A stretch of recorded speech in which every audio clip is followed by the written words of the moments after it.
utterly illegal? Huh. Illegal? How is it illegal?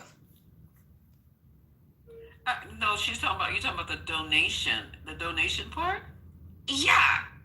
Like Okay, basically what that means is that a private company, right, a corporation or an individual is basically paying our military to do their bidding. Right? Then it changed for iPhone to be Lightning, and now it's USB-C. Hey, Dr. James. Yeah, good morning. Yeah, good morning. Hey, first of all, tremendous rooms. I'm glad I discovered your house, and always such a positive vibe and always learning something every day. So thanks for that. My company, we're an emerging brand in the natural products. We do have our own website on Shopify, and yes, we do make products available as an Amazon seller. So what you were saying and describing is totally true. The other thing to also think about where Amazon's really expanding as it relates to Prime, they're now allowing you, the Amazon customer, to use your Prime account to make purchases on non-Amazon websites. What? So for example, someone who's coming directly to our website, if they elect, they can use their Amazon Prime account as a method of payment. And it's just another, again, dependency that Amazon is out there trying to create the behavior with the consumer. From a seller standpoint, because there's something too hard. First episode. It's a pretty heavy first episode. Amazon's direct selling, On plus his all the bed, and third-party he calls it sellers that they have on the platform, it accounts for about 70% of U.S. e-commerce. That's how big it is. So as an emerging brand, as much as it's not as profitable for me to be selling on Amazon, and one key difference is, in the Amazon scenario, my company does not own the customer relationship. So all I know is that you're like a 17-string serial number. That's all I know. Oh my goodness. Yeah, when you're buying directly from me, of course I can engage in a one-on-one relationship. So it's, I don't know if necessary evil is the best way to describe it, but depending on what your business strategies and objectives are, and if you're looking to grow, Amazon's become so ubiquitous where it's even eaten into a big part of Google's search business, where when people are just searching, they just go to Amazon and search, as you guys have been describing, and to get the answer. So I just wanted to add that from a perspective of not only, I am an Amazon customer, my household does have Prime. Thursday Night Football, something's different though. It's not as good as the other networks. It's still like a digitized format. But as a seller, yes, we are on that platform, and we just deal with, and a lot of it is similar to what was discussed yesterday too on privacy. It's all in the terms of service.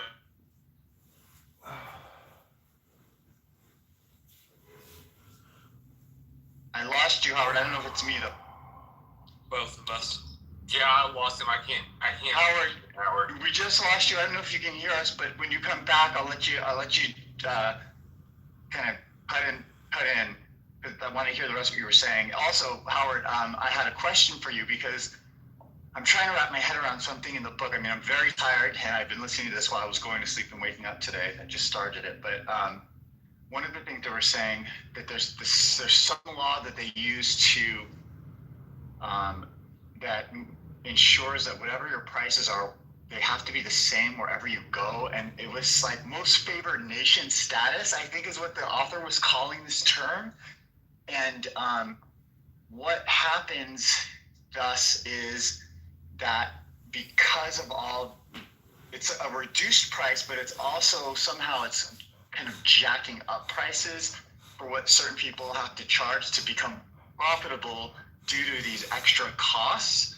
And then if you have to charge the same thing wherever you go, even on your own website, the author was positing that means that even Walmart, even places, everyone is affected by the rate that kind of Amazon sets. Essentially what they were saying was Amazon sets the temperature of price, and by way of some law that was initially meant to protect the public or something that's been chipped away at over the last like 50 years, what's now happening is the monopoly really sets the temperature on price at every store, which I found to be shocking.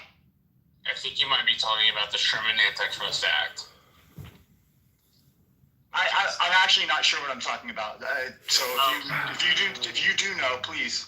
The law I know Yeah. governs monopolies and stuff. Yeah. Is Sherman Antitrust Act. Yeah. Okay. So I'm looking for that. I'm looking for. I'm probably just gonna have to buy this book. It's one of those things that I think listening to it is like it's very interesting, and I didn't like the guy's voice at first, the author, but now he's hooked me. Now I'm kind of into listening to his voice. But I think I'm gonna have to buy the book if it continues to be interesting at the rate it's been interesting, because I'm gonna want to be able to dig into it and look things up and really sink my teeth into some of these things. And I think what you were saying, Marshall, is one of those things. I really would want to, from a non-legal expert shoes, I would really want to still try to understand this as much as I can, because I mean, we're all so impacted by this stuff. I mean, I'm impacted by this stuff as much as you. You should dig into Cory Doctorow. He's been fairly active. Like I mentioned, like he was an expository interview on this thing that I worked on about 6 years ago, and around that time he was kind of really on this rap about the epistemic crisis in like the late 20-teens. I think you'll like what this guy's kind of consistently been about through his career. Would you share more? I mean, like more about like what he had been about as I'd been introduced to him with regard to the epistemic crisis. I mean, if it's of interest, I would love to hear more. Yeah, because I'm just I don't really know anything about the author, just the contents of the first 3 chapters. Yeah, I mean, in general, like it was like when I say epistemic crisis, in referring back to that time, like, do you kind of have any hooks in memory of? Well, when I think of epistemic and I think of crisis, I don't normally think about those 2 words being used together to make a point. So that's why I asked you if you'd be willing to say more, because I mean, you really hooked me when you shoved those 2 things together like a little word. It's like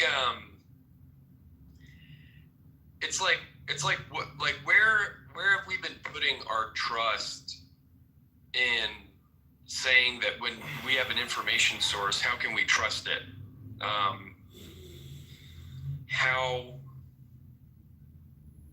do you, like, we've got news outlets that spin things. We've got, the FDA that's like not in alignment with whatever is analogous in Europe. Europe is like, we're not going to sell Gatorade. You know what I mean? Like things like that. And then, you can go down a list of some pretty interesting, like synthetic food dyes, for example, as well. So like, just even down to like, as far as like food, what's good for you, nobody knows. We know what's bad for you, and we have some ideas as to why certain things are bad for you. Like if I have a hot dog, I'm gonna boil that so that way it doesn't reach a temperature that actually is going to free radicalize the meat preservatives in the fucking hot dog. You know what I mean? So like that's like one like grounded way to Will keep. you like, say some more about? athletes, See, like, you've just inceptioned me now, because now I want to go 2 steps deep. Sure. Here, what did you say about re-radicalizing the preservatives in your hot dogs? I don't eat hot dogs, so it's been many years since I've had a hot dog. Like me neither, but it's a good thread of words to kind of like get people thinking accurately about. Is this true? What you just said? Is this true? I mean, is there Can you talk about that? And then maybe let's loop back to the original thing. Just take us in a little tangent. Yeah, I mean, like, there's some, I think it's like I think it's nitrates or something. I don't know. There's some kind of like, there's some molecule where that's fairly small that as a nitrogen based where it's a meat preservative, and like you don't want to apply an excess amount of heat to these things because they'll free radicalize. So are you saying, okay, let me just see if I understand, because again, I'm not a medical doctor. I'm trained in clinical psychology, and so I have to like sometimes ask a few questions to make sure I'm getting this. Are you saying essentially, I'm going to do a really disgusting analogy. Are you saying that essentially we've got little pellets of toxins in our hot dogs because that's what keeps them from going bad, but if you cook them too much, the little pellet shell melts and the bad preservative stuff just sort of seeps into the meat, and so now it's like a double-edged sword. Now you're eating some horrible preservative that is also poisoning you. Yeah. Differently. Yeah.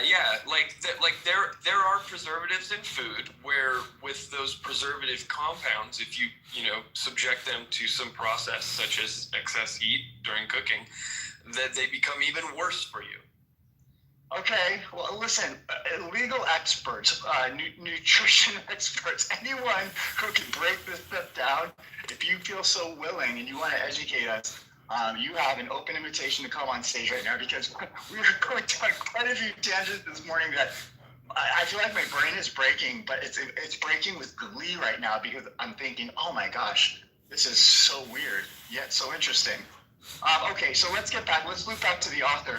And you were talking about epistemic crisis. Yes. And so the epistemic crisis is, give us more examples of what he or she meant. It's like an excess in objectivity in the information flow in modern society. You said an excess of objectivity? Yeah. What?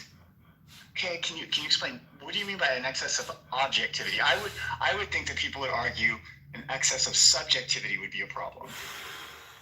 Well, to be able to decide and name what is effectively subjective, you need to be able to define what's objective. Now, let me ask you something. I only have to ask this because for me, this is the low-hanging fruit. Is this the beginning of an argument for religion by someone who's a religious scholar, or is this taking us somewhere else?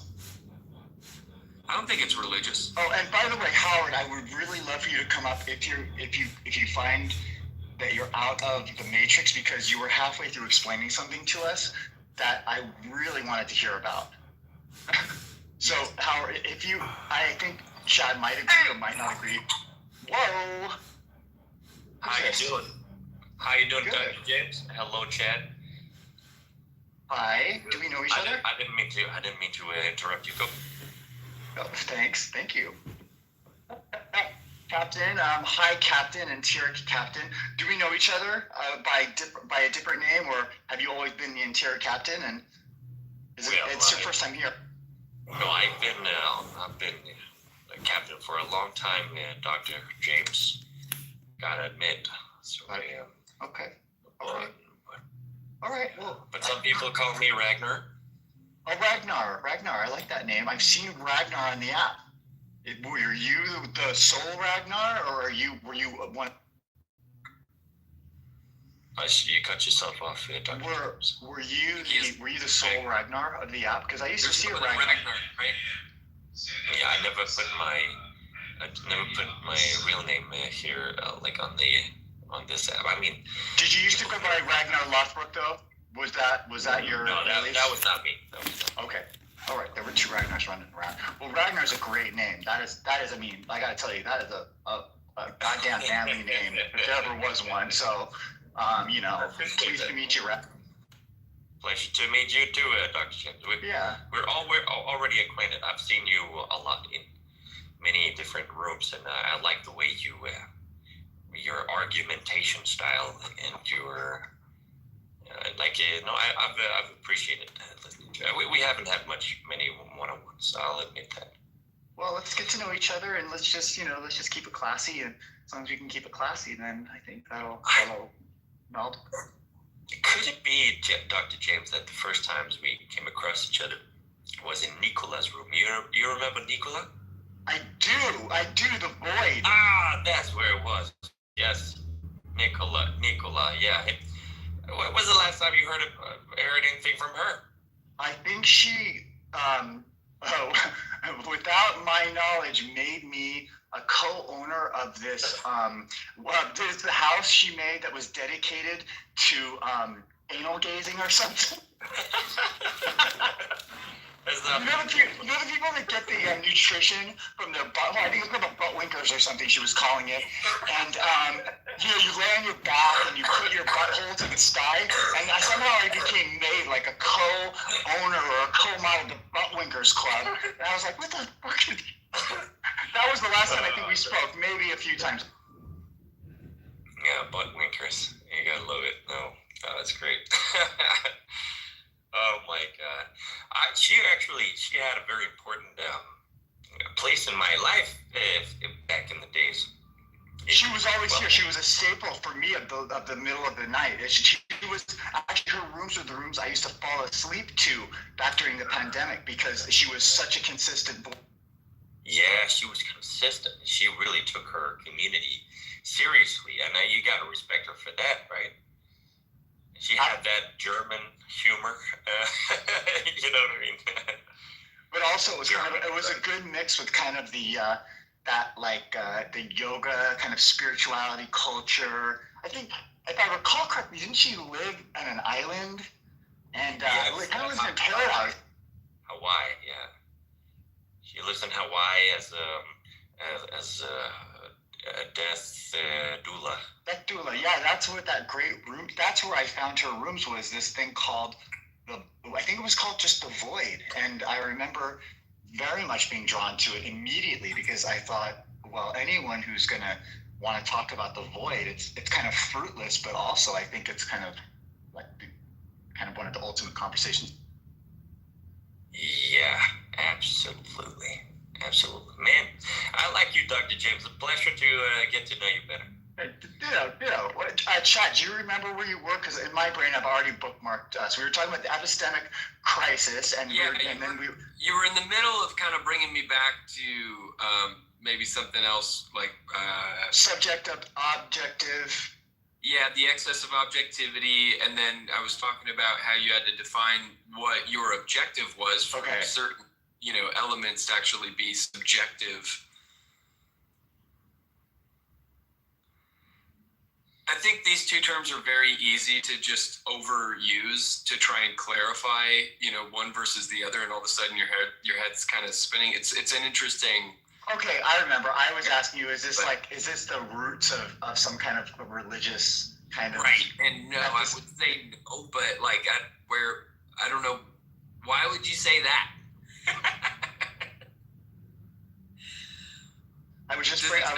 Yeah. Well, okay, here's why I would say it. I'm not making any kind of claim. Too early for claims about anything, to be quite fair. But what I'm saying, so my spidey senses went off because I was thinking about, first of all, every time I hear the word epistemological, I somehow end up in circles of, quasi-philosophers who are running, linguistic algorithms unknowingly on people for their own pleasure or their own practice. Is oftentimes on Clubhouse where that comes up for me. So maybe that's what's top of mind by association, kind of implicitly. And then, and oftentimes where I've heard these types of dialogues happening, it's interesting.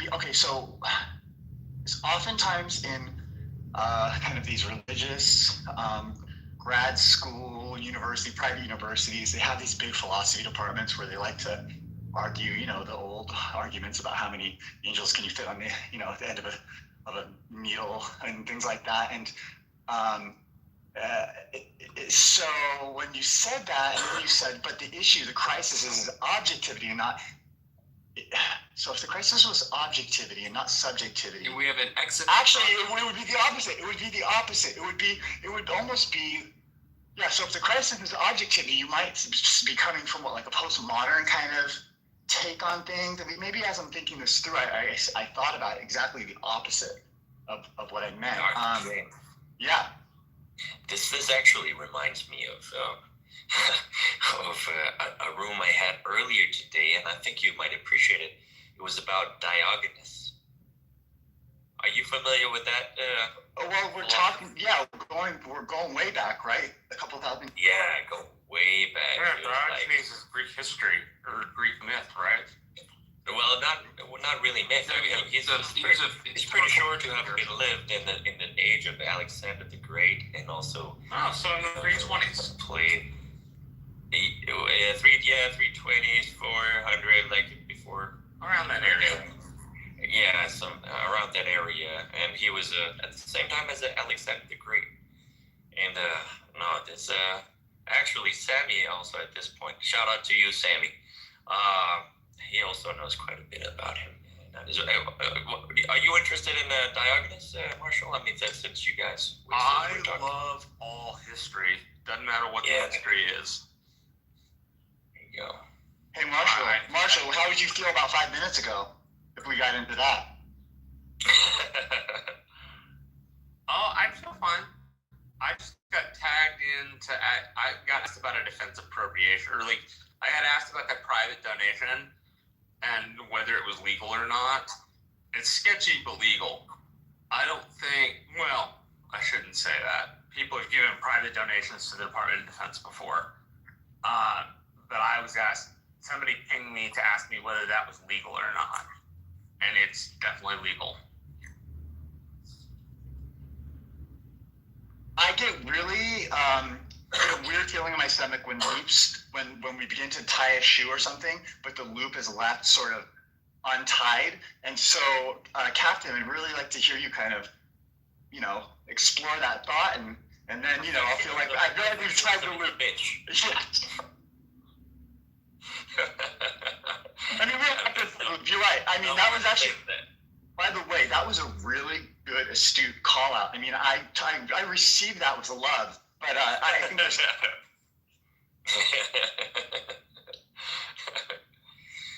Yeah, perfectionism is a bitch. I want another diagnostic thing, into the diagnostic system. You got OCD, right? Obsessive compulsive disorder. I want to add like a OCP. Well, how about this? OCPD is actually a different diagnosis than OCD. Have you ever heard of OCPD? Is it obsessive compulsive perfectionist disorder? Kind of personality. Yes, it's obsessive compulsive personality disorder. But perfectionism is in there. But it's in this case, it's not the same, because what it is more of like a pervasive way people relate to their environment and others, and usually it comes at the cost of their relationships. And what will happen when people have this diagnosis is they really demand an unattainable standard that for others that only they define, and they will only it's kind of like moving the goalposts constantly, but they have a certain way they do things, and if you don't do it that way, it's not that you do it different, it's that you're wrong. And in fact, if you're close to someone like this or live with someone like this, what can end up happening is it can really be the root of a lot of conflict, because there's this high demand and need for things to be a certain way, but you may not ever really know what that way is until you do it differently, and then you find out there's like really intense conflict. Yeah. Let me tell you, Dr. Jim, I really appreciate you bringing that up. Like so OCPD. Okay, I got. There's even a subreddit for people who have OCPD and for the people who love people with OCPD, and it's interesting the different sorts of ways people relate. I mean, it's very rare that people diagnosed with OCPD would sort of become aware enough of the issue to want to do something about it, because oftentimes one of the issues is that they don't see that they have a problem. Everybody else has a problem, so they wouldn't get help for it. Yeah. You know, in a way, I consider myself lucky. I have a feeling this will ring. Excuse me, I'm a little bit sick. I have a feeling that this might ring a lot of bells in your head, Dr. James, when I say institutionalized perfectionism. What do you think of? Well, I mean, if we were doing stream of consciousness, the first thing that came to mind was something I made up in my head, which was like a social OCPD. But I'm trying to think. So institutional perfectionism would be kind of an unattainable. Well, I don't know. I mean, what do you mean by it? I don't want to guess. What do you mean by it? Too early. So I have a theory that we are all sort of like, we're all affected by this, I call it a mental sickness called perfectionism to some extent. It's a spectrum, like anything else. It's a spectrum, and we're pretty high on that spectrum because of the way we are schooled, because of the way we go through institutions.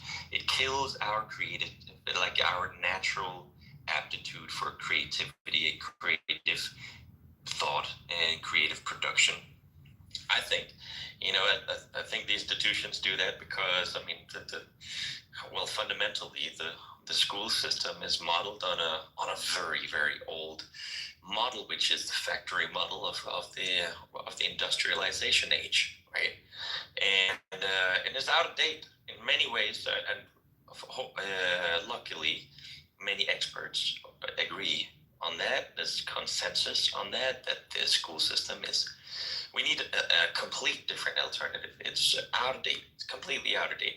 But my point was, and we could talk about this for a long time, but my point is institutionalized perfectionism for me is this, that we're all to some extent, to much of an extent, perfectionists. Some are just like to an extent that it makes it a disorder and dysphoria, or personality disorder or whatever. But I think we're all pretty much up there. Yeah, well, we all have like on a spectrum. These personality disorders, by the way, it's like they're just naming kind of what's there in everybody. But then when things get so amped up that it begins to kind of get in the way of one's own peace of mind and your relationships, that's where they start calling it more of like a problematic. Thank you. Yes, and then it leads to one of the most fundamental issues, right, which is social anxiety. Because I mean, if we can't if we can't jazz and jam with people socially, we start to avoid social contexts. Hey, Captain, really quick, I want to let you keep going. I just want to chime in though and say that back in the day when I was young, the reason the first time I took a drink was because I was curious. But what I found was that it helped me relax a bit when I was out with people, and I was very anxious and shy, like you said, socially anxious. And so I would root any of the drinking I did when I was young, the irresponsible drinking, was me like losing my capacity to do good decision making as I was drinking when I was out socially. That I would say social anxiety might have been, to a large degree, one of the main roots of my excessive drinking when I would excessively drink as a late teenager or early 20-year-old. Absolutely. No, that makes a lot of sense. Did that fit for you? Yeah, that resonates a lot with me, Dr. James. Also, what I just observe around, I mean, I don't have any addictions myself. When I look at addictions and understand how they're substitutes to intimacy, social connection, like if you think about it, like most of all addictions, if not all of the addictions that you can think of, are trying to substitute some kind of like human need, right? And I think 12-step programs kind of, I think that's kind of what's posited within the 12-step program is you've stunted your emotional growth. You've turned to substances where the loving ear of a friend would have been a better a way to sort of better understand your own emotions through your relationships, and you could have been there for somebody else, but you've gone into isolation. I mean, so what you're saying kind of seems to nest well with some of the things that, you know, are out there. Absolutely. Absolutely. Oh, yeah. So what we're talking about here, and now we're at the very deeper ends of human behavior, right? We're talking about anxiety, addictions, neurochemistry, basically, and but there's a lot to be said on that, and I've been studying it for a long time. But I mean, I'm also aware that it's a very heavy topic, right? There's a lot of trigger points there, so you got to be careful with where you talk about these things. Well, that's why I say just be kind. So try to be kind. Try to be, you know, open, maybe a little more curious than you are about trying to make a point. And if you just keep it classy, San Diego, then I think we could probably, respect is in there too. I think we can probably have a really good conversation. I think that you don't really have to shy away from a topic. I think if you can approach the topic with a desire to also better understand the people around you. So that's kind of my hope. And I would say, you know, if you say something that's like way over the top, I have a silent assassin on the ready who just boots people right out of the room. Doesn't even make a big thing about it. There's no big thing. You know, if a big thing needs to be made, I pull out Jersey James. Jersey James can say what needs to be said, and then, you know, Dr. James can come back and look. Jersey James, is that the one who just came up to the table? No, Jersey James is hanging back, counting his money, and the silent assassin is sharpening his sword as we speak. And they're both kind of in the corner of the room by candle. You're talking about your own inner archetypes. Oh yeah, I just like to invent characters that kind of do my. Awesome, got it. Yeah, awesome. You might call them my analog organic agents. But they're not. I got it. All right, it's an archetype thing. Yeah, you got it in the back there. All right. So we're good. But really quick. Excuse me. Howard, you just came back, and earlier on you were talking about your business as it related to kind of this enshittification phenomenon. I was just wondering, are you out of the matrix, and would you be willing to try to continue? Yeah, Dr. James. So sorry about that. I was, I guess, driving through the mountains, but I'm at my office now, so hopefully you can hear me. Absolutely hear you wonderfully, and I'm really interested. As I was done, I couldn't tell I was in the matrix, but I went on mute, and then no one said anything, and I'm like, oh, okay, that really killed the room, so I apologize about that.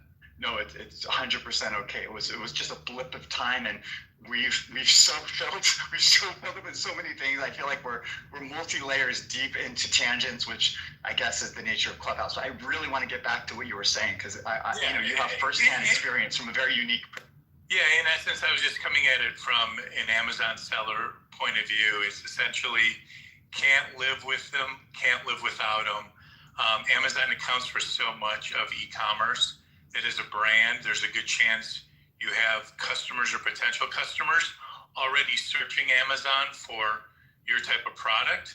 But from a profitability standpoint, it's not as profitable as when you're fulfilling a order directly off your own website and our platform Shopify.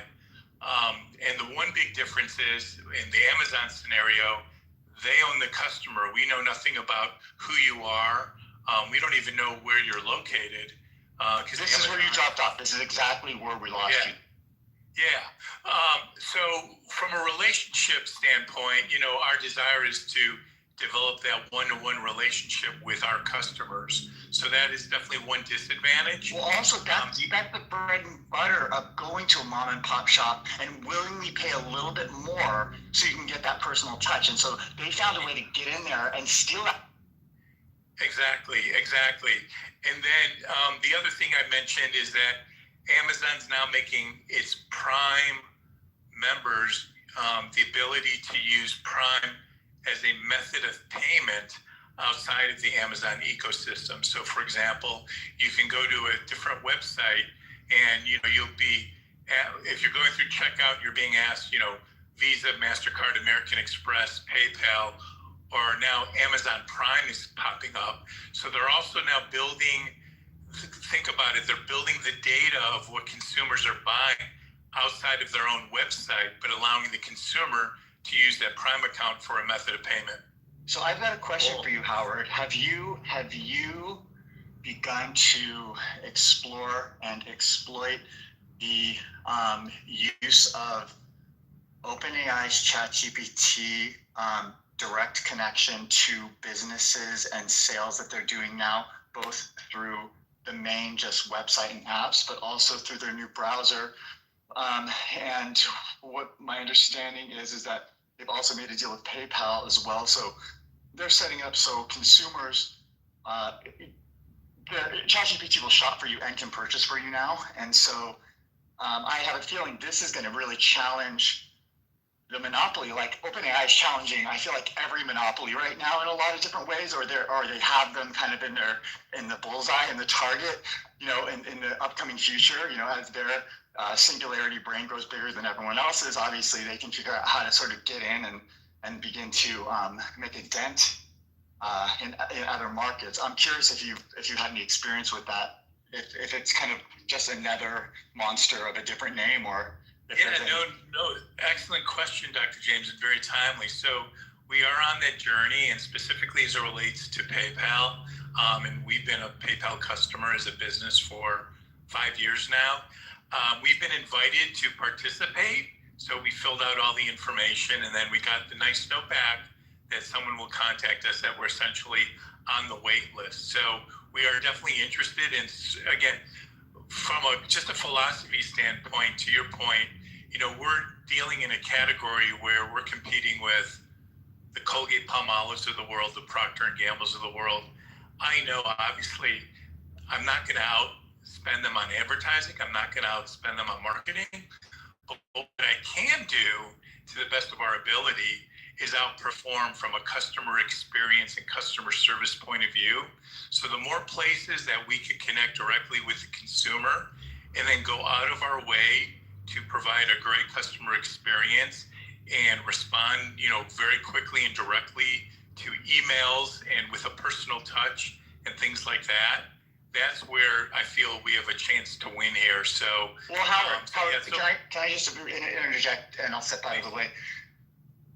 Here's my theory. I think businesses right now who can jump into this pool and get a sense of what is the new SEO of the language of artificial models that are able to control, like as operators, control browsers, and or just have access to marketplaces and an ability to pay. If you can, not you, but if one could sort of get a sense of what sort of makes you attractive to an AI model and make it very easy for the model, even through the archaic means of using, point and click like a human, like the OpenAI Atlas browser does, and Perplexity has a browser that does this, and there's several others that do it on the back end, kind of even invisible browsers. If you can make it very easy for the AI model to shop at your store online, you will have, I think, probably a much better chance by way of just ease of use for the customer, that they will probably begin using your product more, because it's that much easier to do the shopping in the maximum lazy way that everybody seems to be drawn to. Dr. James, I think you're totally onto something, and I want to give a shout out to Dr. Francine, who I had lunch with about a year ago, and we were on this topic, and she basically said, hey, you've invested in all this great content that you've got on your website, but are you feeding it to AI? And at that point, I'm like, well, tell me, what exactly do you mean? And she's like, yeah, the more you can put your content out there in the AI models and start training and educating, you're going to be that much further ahead of the curve. So we are hopefully on that path. I'm sure there's a lot more we can do, but we're totally aligned with where you're going with this. And I do see that strategically as a key opportunity at this moment in time. So as one who, as a business owner, or one who isn't very deeply involved in business, at whatever level you're at, how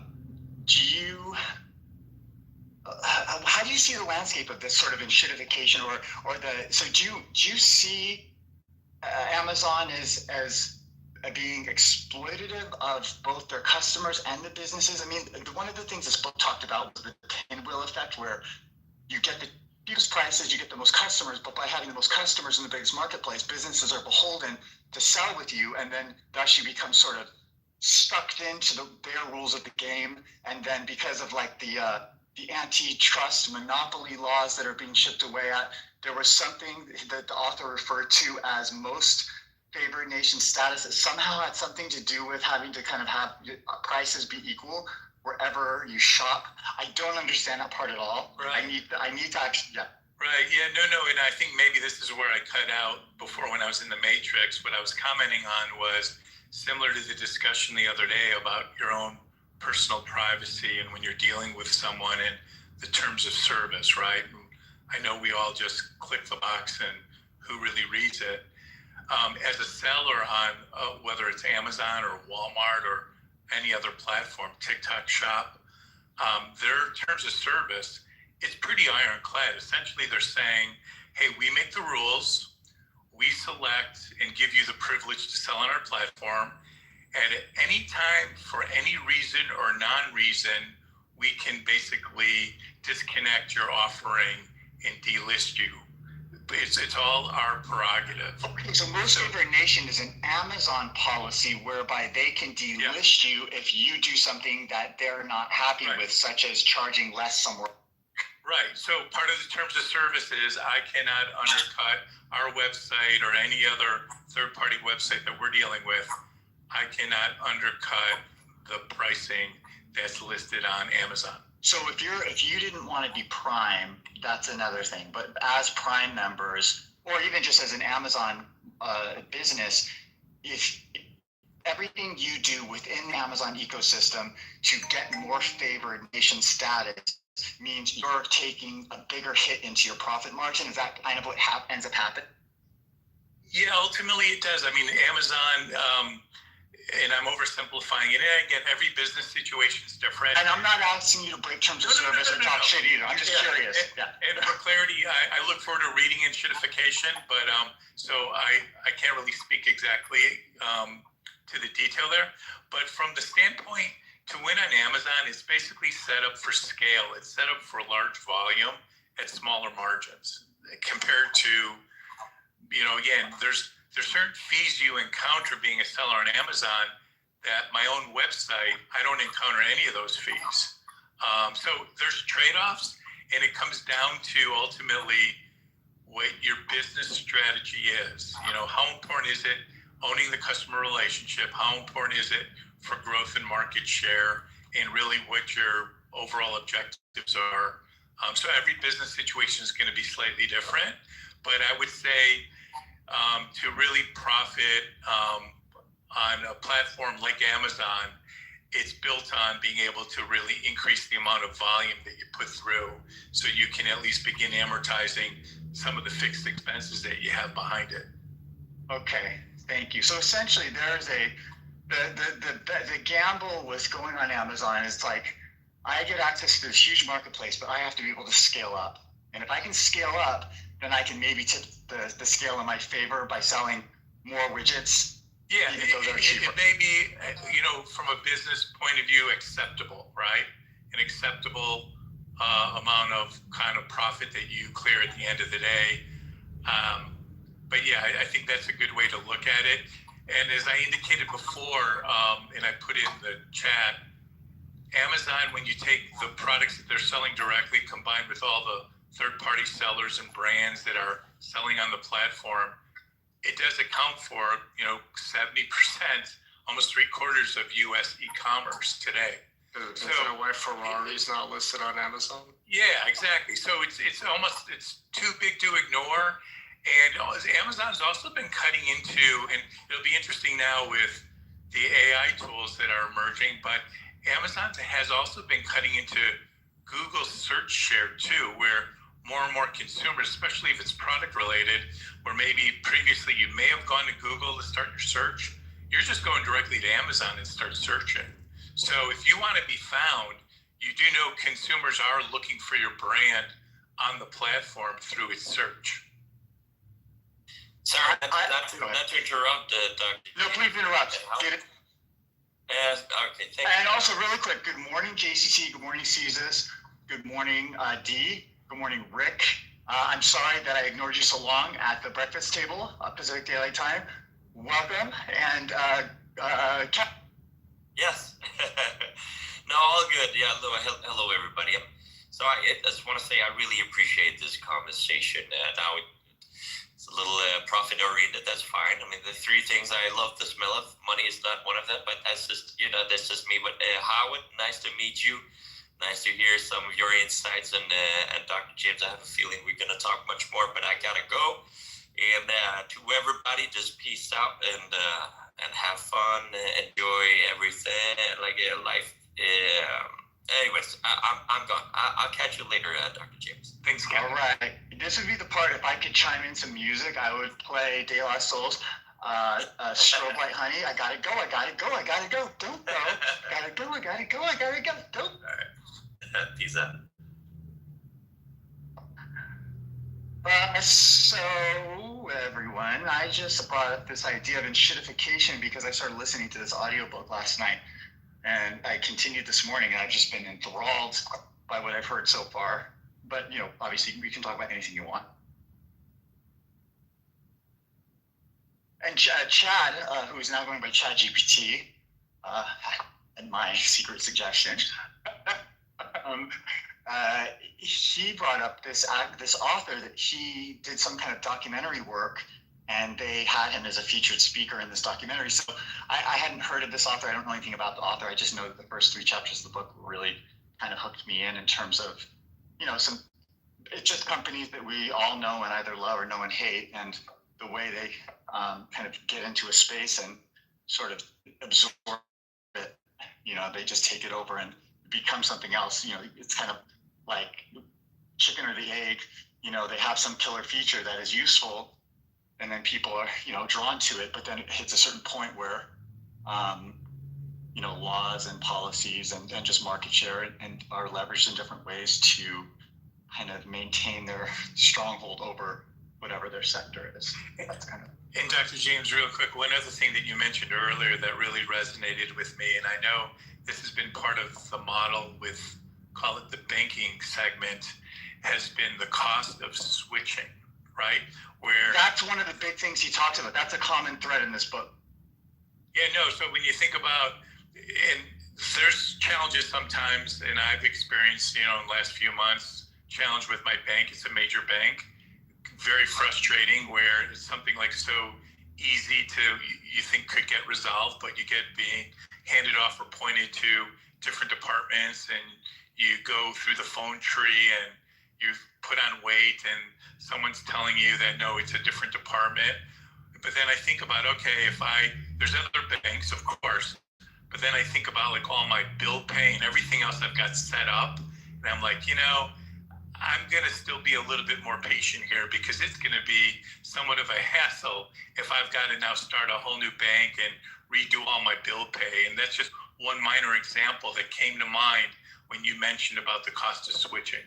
I imagined, the shark swimming. Well, it wouldn't be a shark, but those sucker fish that you put in your aquarium. If you've ever had an aquarium, they clean the glass. Yeah.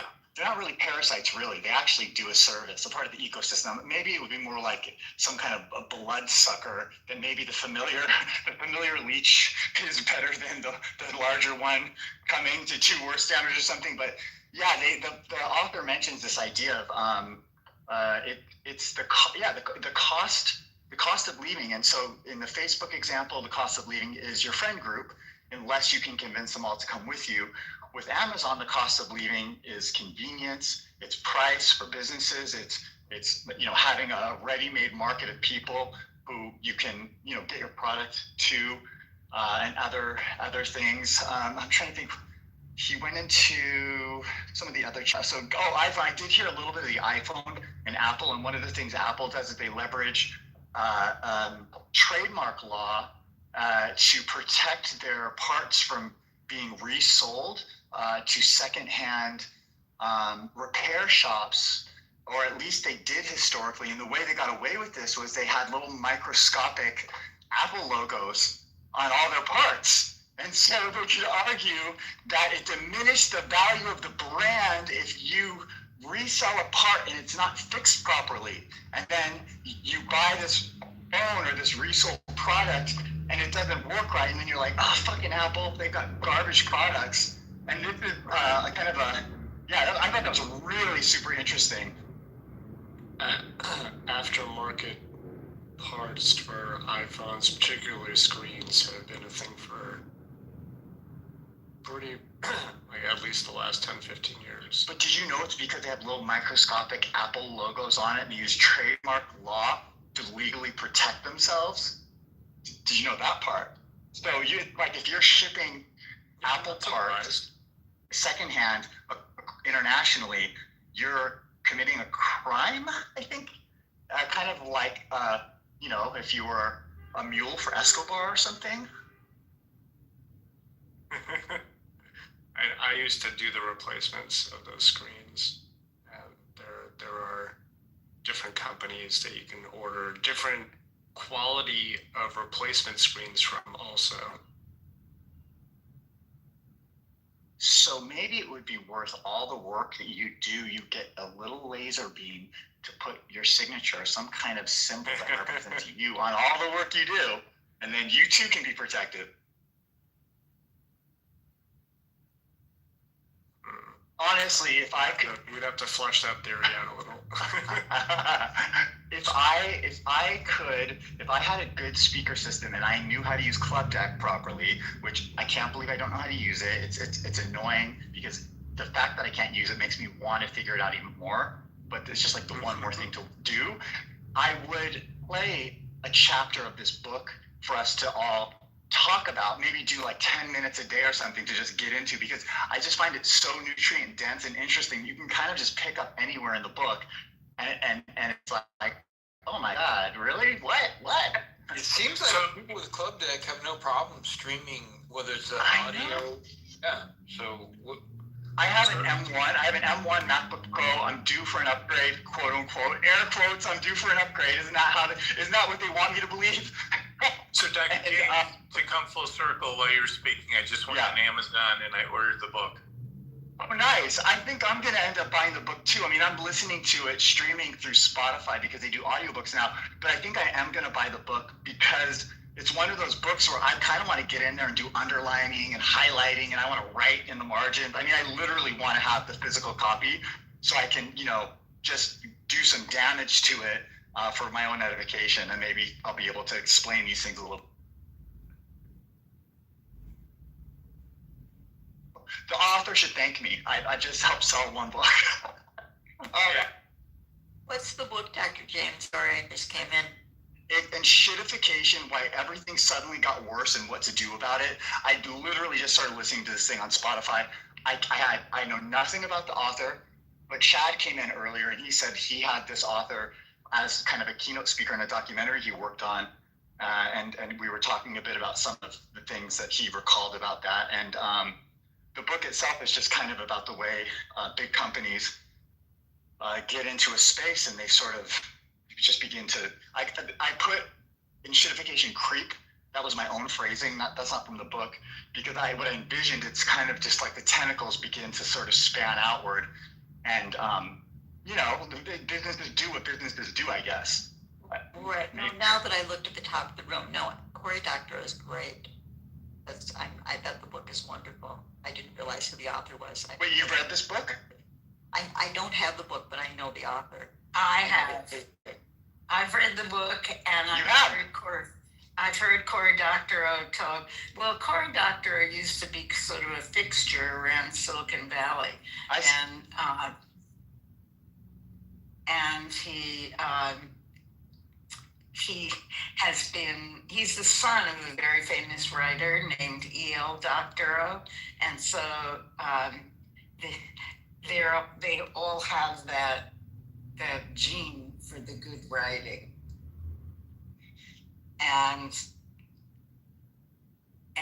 Anyway, the book is great and the theory is great. He's very often on a podcast that a friend of mine named Leo Laporte runs, because they're good friends. and he's very clever. He will not let his books go to Audible because he wants to preserve the rights. He's very big on certain things like the intellectual property rights. Yeah, I actually sent him an email to his website about that because for people who start to have vision problems or as you get older, it's harder to be able to read hard copy books. Audible is such a gift. And I question that. I wasn't sure why he thought he was losing his IP by using Audible. Well, one of the things in the book that they talk about within shittification and Amazon was that that's one of the ways, the cost of leaving, that it seemed to be a common thread in the first few chapters at least, was, with the DRM, with digital rights management, if you delete the apps, that's what it was, digital rights management. Yeah, you lose the ability to actually enjoy your book that you bought. Right. It's like when you pay for. Is that me? No, sorry, it was me. When you buy a book and pay for it at Amazon and download it as an audiobook, even though it appears in your library, it really isn't yours. So basically, Amazon can take it back anytime. iTunes with DRM early on, it still lingers in my iTunes, I believe, because all those things that now you can just stream through a subscription. Back in the day, I purchased the albums like you would have bought a CD or an album, something on vinyl, and they had DRM attached so that when they started getting rid of DRM, they would let you do like a one fee purchase to remove the DRM from all your music that you purchased through them. So they charged you again on the back end. But I had purchased so much music over the years that it was going to cost me like four digits in dollars to before the decimal point to be able to do that. And I'm just like, there's no way, I just can't. So I guess I'm beholden now. This is the way they maybe got away with not paying people in some class lawsuit, maybe, or maybe that was an agreement they had. I don't know. But yeah, I mean, DRM sucks. There is a hack for this, though, Dr. James, which is that if you download it to your computer, if you don't buy it through your Apple subscription or through your Amazon subscription, once you have the library, if you buy it through a credit card or through your debit card, you can download it to your Mac or to whatever your laptop is, and then you have it. You have the access to it offline. No, you don't. I mean, you don't. Through their app. Through their app, you mean? Yeah, but you don't have access to it forever. I mean, they still have the digital rights. But what I'm saying, if I bought a book on through Audible using my Audible credits, and now I have a library with my 40 books or whatever I have in there. If I once it's in my library, it appears that I can download it to my Mac and still have access to it. But you're not going to be using QuickTime, you're not going to be using VLC, you're not going to be using Plex to play it. You're going to be using Audible app, Amazon proprietary software. Yeah, it's not. Trust me, Elle, it's not yours. It's like buying an album, like something on vinyl back in the 70s. Say you bought ABBA, their famous album. You had it on vinyl, it's your prize album, and you've kept it for decades, pristine. You would have to continue to use the record player company, proprietary record player through eternity. If you want to listen to that album record, you couldn't have a new hi-fi system that's a different brand. Like you couldn't ever switch. Is that a good analogy, Dr. Fenton? Yes, that's what an analogy. Of course, a vinyl isn't that because you can switch, but it's digital rights. And that's why DRM sucks. Yeah, that's why DRM sucks. Would you talk a little bit more about this book? Maybe if you recall anything from some of the subsequent chapters, what if you were just going to give it a rating, maybe just an overall kind of review? Is it worth me sinking more time into? Because I'm kind of already hooked, and I think I'm going to finish this thing this week. Well, I believe it's good for people to know about, because what he does is call attention to all the ways in which people have us, so to speak, because we're consumers. Do you know who says this word a lot, and this is why I ended up even listening to even one word of this book? You know, it says shitification a lot in here. David. David, that's right, because I'm sure David has heard Cory Doctorow. Cory Doctorow made it up. So you're saying this is good information for people to have. Would you say it's a good book, or is it kind of like a surface analysis, good introduction? So once you've seen one example of it, you got the idea.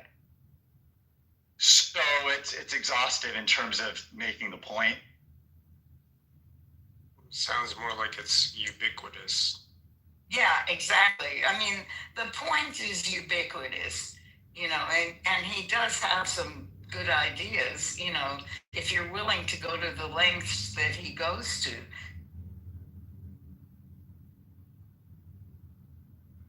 So, the audiobook thing, I think that the Audible files are .aax files, right? Are they? I have no idea. I wouldn't know, because I've only listened to Audible books through Audible. Typically, I try to find, the book in some non-DR. So what you have to do is, if you really want it to be yours, you can get third-party converters that will convert it from. You mean strip away the DRM? Yeah, I thought you'd be against that though, Rick, because that's sort of like theft from your. Well, it's not theft if you've bought it. So you would be cool with, if you had some sort of product that you were getting paid royalties on, if a single user said, I'm stripping away the DRM for myself, but I'm not going to share this, that's fine for you. Correct. Yeah. Now, if I was stripping it and then sending it to 10 people, that is stealing from the author. So what if you're loaning it, kind of like the archive.org argument, and the fact that the way they have to, like, when you look at books on archive.org now, you have to check them out like a library, like a physical book, and they have to have one physical copy per loaned copy. What if you loaned it out to a friend? Like, you could loan out an album or a CD, but you didn't listen to it the whole time. Would that be okay? Yeah, I think that would be okay, because you can listen to them together. It's like if I have a subscription to a sports network on TV, and I invite people who don't have TVs to come watch it at my home. Oh, wait a second, that's slippery slope. Now you're broadcasting your radio. Don't you have to pay royalties for that? Because I'm not broadcasting it though. You're playing it at home at a park. I'm playing it at home at a park. Got it. Okay. Yeah. This gets a little dicey when you have large events you're doing. A DJ still has protections in that sense. That a DJ can play music. It's kind of part of the draw of those types of genres. With that word, you play it. But I think there is something to be said for, if you're a DJ and you have mix, you can mix it live. But if you put out your mix album or your mix CD, you have to pay royalties on anything that's now recorded. Is that? Yeah. Because there's the mechanical right. So you could own the recording, but you'd have to license the music from the author. Now, if you have sampling. Well, with sampling, you're supposed to pay royalties on. There's still a lot of stealing that does go on with sampling, though. It's kind of hard, because a lot of people will take a sample and then they will alter the sample. They will pitch change it. They will time change it. There's so many ways. You know, one of the new tricks with that though is you use AI to create sounds like the essence of the sample, but you change one little frequency in it to have it not be the same legally only though. Yeah, it's cheating legally. It's legal cheating. Have you heard of that? People doing that? Because I learned about this in the lab. It's the same thing. It's the same thing that big pharma companies do when they and I don't know if Sam is here, but where they will change one molecule in a drug and then just call it a new drug. And then you can patent that as its own kind of thing. Yeah, so they can keep that patent, you know. Or they'll change a thing about the delivery system or the packaging of it. For drugs, or like MAPS did with PTSD and MDMA therapy, they said that the therapy itself was part of the Oh, interesting. You know what's really interesting is you know, talking about Amazon, and everybody talks about how much of an innovator Amazon is. Amazon is basically Sears. You know, they didn't really invent a new idea. It was just a different delivery form, you know. And no, you go ahead. Because the Sears catalog, when the Sears catalog came out, they at one point they had a bank for a while. They sold mortgages and they sold homes. The mortgage thing, I think, kind of failed during the Great Depression. Hey, Rick, I'm going to say something that's probably really disturbing to some people, so trigger warning. I'm going to broach the topic of sexuality. You just have to say this because it's just such a funny memory I just had. You know how they used to be amazing? You went from Sears to sexuality? Oh, yeah, you'll see. You're going to see. Get ready. Hold on to your hats, boys and girls. So you know how Sears, Macy's, Nordstrom, they used to have their own catalogs of all the things they sold? Yeah. Right. And you know how they had a section for the lingerie, boudoir clothing? Mm-hmm. Okay. So some of my first quote unquote sexual experiences were with those catalogs.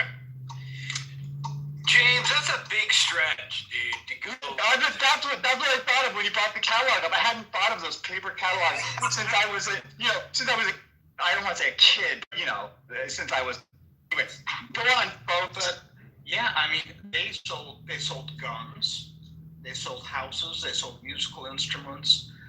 They really, and I think it may have been Montgomery Ward's was the first big one, and then Sears kind of took it to another level. And they really did have kind of they used much like the Department of Defense kind of developed the internet, with some other people, and then it got used by private industries, and the mail order catalog. The government, started a mail service, and people go, oh, how can we exploit the mail service to make some money? And so when they say that government doesn't give us stuff, none of this stuff would exist without the government actually doing it first. The government does all the basic research. Yeah. And then we get into the declassification cycle, and there's unlimited examples of that pipeline ending up starting in the military and ending up in your commercial consumer hand. But it is if you can get a hold of an old Sears catalog, like 1920s, it's crazy the kind of stuff that they sold through that. Because Sears homes. Sears was a distribution network, like Amazon.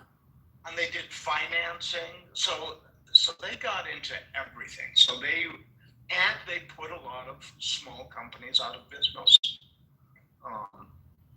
And remember Kmart, then Walmart started. The Walmart version. And Costco. and now Costco. But the enshittification is different because because of its being digital.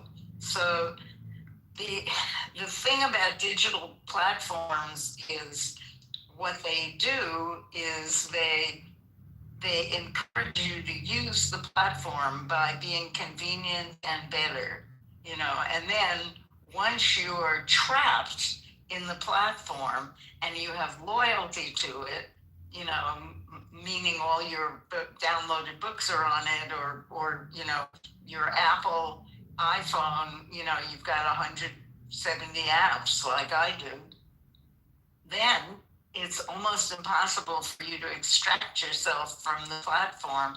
And that's where they begin to extract value from you. And then you can't leave. It's a great loss for you to leave. And that's that is the whole thesis of enshittification. There's these stages of where platforms are and how much they are good for the user and how much they are not. Like I have noticed in the last few iOS updates that it is now more difficult for me to find things on my phone that I could easily find before. And yeah, I'm not, a young person, but on the other hand, I'm pretty tech savvy. And I can only say that they no longer really care about the user. They care more about the information and how to make sure that you're using the phone for as much as you possibly can. And so what they do is they put things in your way, that make you think you want to use the platform. Like, do you want to upload your contacts to this, or, do you want to introduce your friends to that? All kinds of stuff like that. But it's not necessarily in your interest anymore to trust the platform to do that. Excuse me really quick, Rick, and I'm sorry, everyone. Rick, after I made my little snide comment in the middle of what you're saying, I just want to let you know what happened. My phone did a weird thing where the screen went dead, and I was hitting buttons to try to get back to the room because I couldn't unmute myself. I couldn't hear you after a point in time. I was trying to reboot my phone. Apparently, I set off my 911 alert. My phone started going into siren mode, like I was getting mugged, and loudly right in front of a fire station. And then I called 911, and I had to apologize profusely to the 911 operator that I had just been, clumsily trying to reboot my phone because my phone was getting bricked. And then so I went through this whole process of rebooting my phone. Eventually, somehow I turned the dimmer down all the way. I don't know how I did it. So I missed everything after halfway through what you were saying. Oh my God. That just happened on the back end. Just share. And you missed the whole thing I said, which is the whole principle of enshittification, how they no longer care if it's easy to use your phone. Once you're trapped on the Apple platform because all your other devices are Apple, and and all your contacts are there and blah, blah, blah, then they make decisions that are designed not with you, the data gatherer in mind. And so it's no longer easy for you to use your iPhone. And that's why you're getting stuck in things like that, where your phone gets bricked and you don't even know why. It's because they've done something, in the operating system now that no longer serves you. There's only four buttons. There's only 4 buttons on the phone. Everything's touchscreen. So if you dim your screen and you don't have, audio assist on, you're fucked. I'm so sorry, everyone. I didn't mean to interrupt like that, but that was really, really kind of, what is that, life imitating art? Yes, you also cut off everything. You didn't hear anything I said after the half of what you heard what Rick said, because I gave the explanation for what was happening to you at the time it was happening to you. So that was surreal in another way. I can't wait to hear the replay of today's room. That's all I have to say. Normally, I'm like, I don't need it, but today I can't wait for it. I just want to, and Rick, will you finish your thought? So just selfishly, I want to hear the rest of what you were saying. Well, Dr. James, the reason that your phone went crazy like that was actually God punishing you for having carnal relations with the Sears catalog. That's right. It was God. That's right. That's true. That is true. Because you know why? Because I never mind. I'm gonna.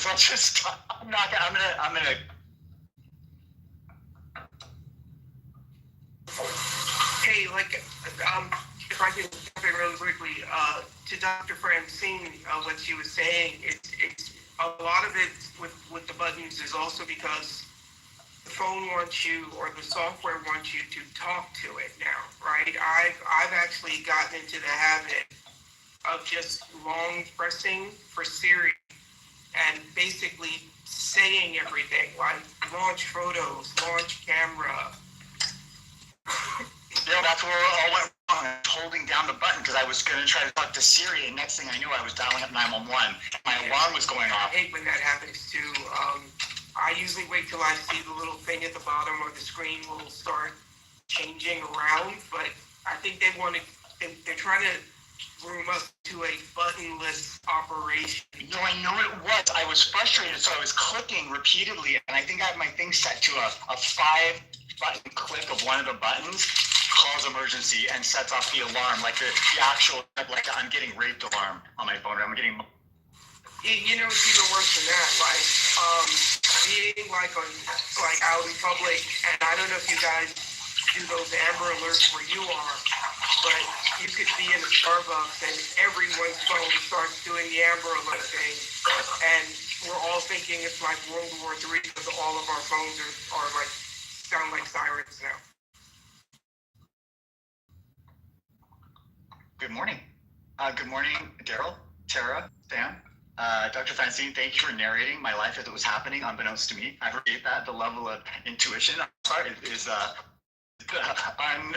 unimaginable until I listen. It wasn't me, it was Cory Doctorow. Well, we had Sam here. Sam left. I know that Sam had probably something interesting to say about some of the things we've been talking about from. Oh, good. Welcome back, Sam.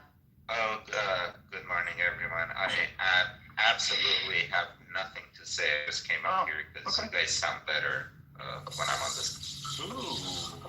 Well, I like that. Good morning, Tara. No, I can hear you better. Not that you're like all of a sudden became more palatable. I know. I'm way more palatable when you're closer by. I love this room so far. Would love to do a book club about this book. So I was a software engineer and then became a UX researcher because of seeing gaps in understanding users' needs. And then now, it feels like a lot of companies don't care about them anymore. It's to the point that a lot of people are using social media less. And I do wonder, did you burn your toast this morning, Tara? I'm sorry, I just have to ask you, did you burn your toast? I heard some scrapey. Does that sound like butter, nice scrapey toast before you put on some butter, or is that it? Someone in my building is doing some construction. Sorry to interrupt. Go on. I'm sorry. That was hopefully they don't continue doing that because it has gotten out of hand just with like the frequency. I don't know like where it's coming from because I live in a massive building. I'm going to hold you to the original topic you brought up because I really want to hear the rest of what you're saying. You're a software. Yeah. Mm-hmm. Yeah. Sorry, I just get kind of thrown when people. I did it. Because it's this constant stressor in my life. Aw, I'm sorry. Reminder of that. I'm sorry. I was just trying to be a little cutesy about it. I thought maybe you had a little breakfast you were making, and it sounded kind of like the scrape my grandma used to do because she'd always burn the toast for me when I was a little kid.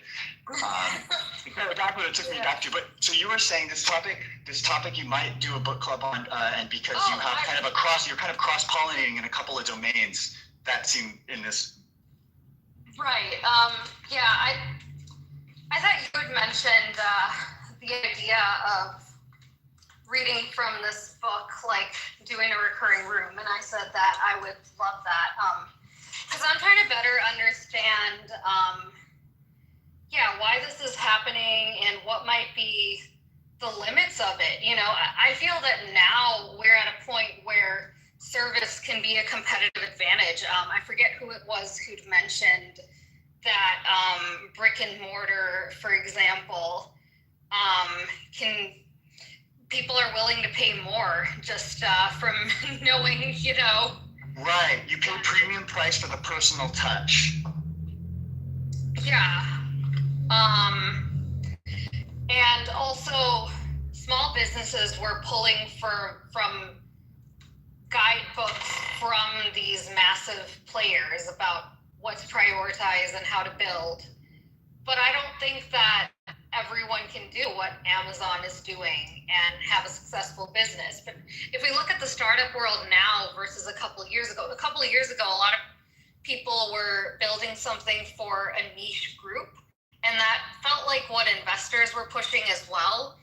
Versus now, there's more. That's not enough. You got to build for everyone, except that you can't, because you can't have that understanding of everyone.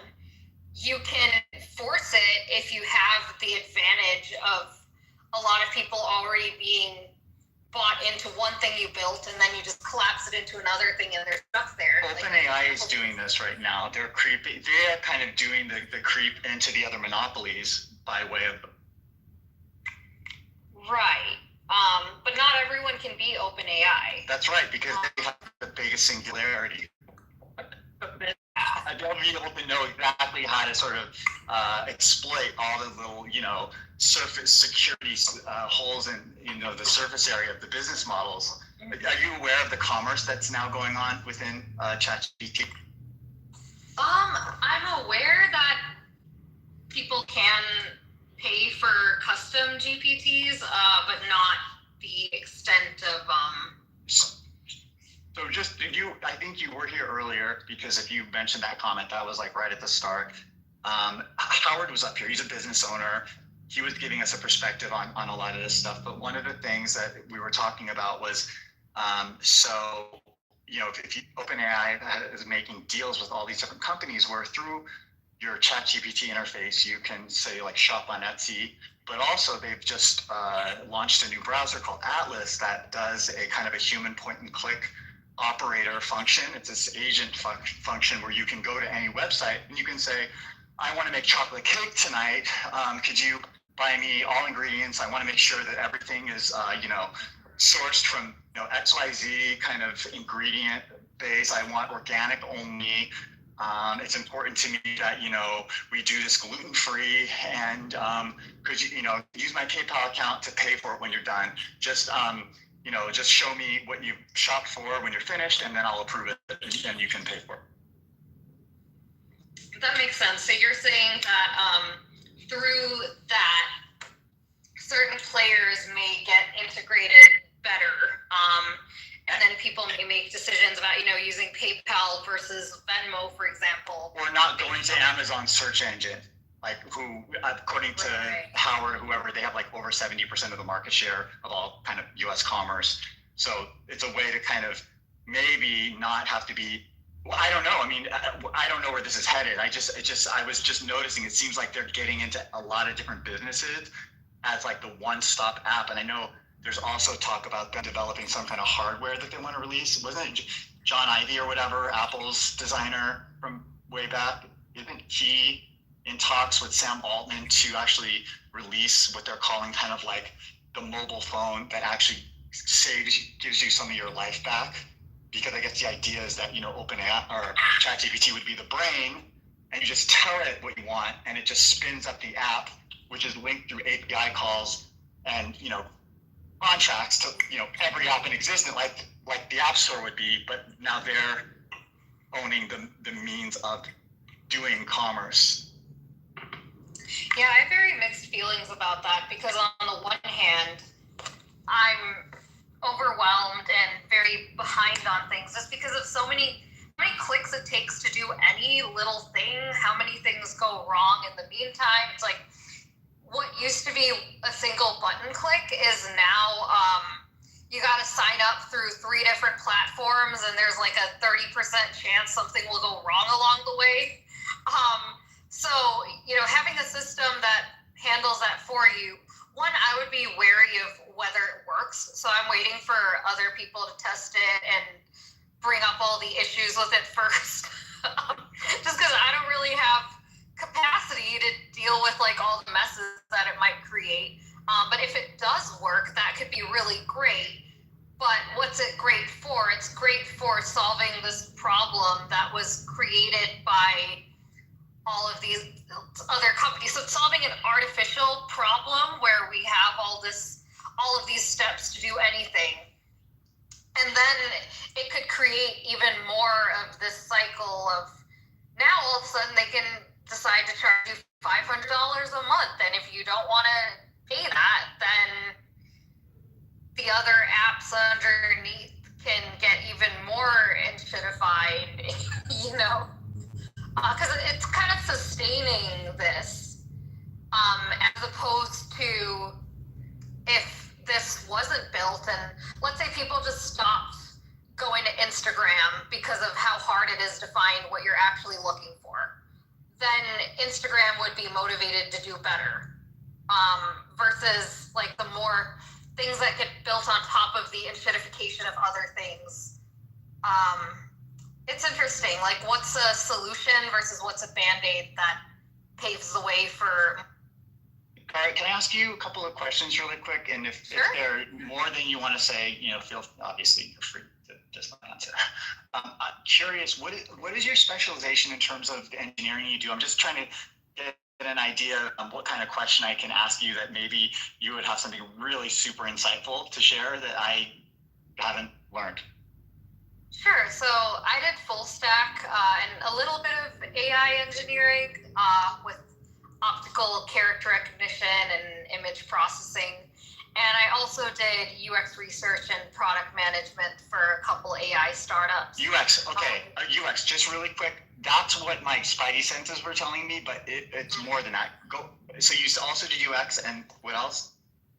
So I was a software and AI engineer.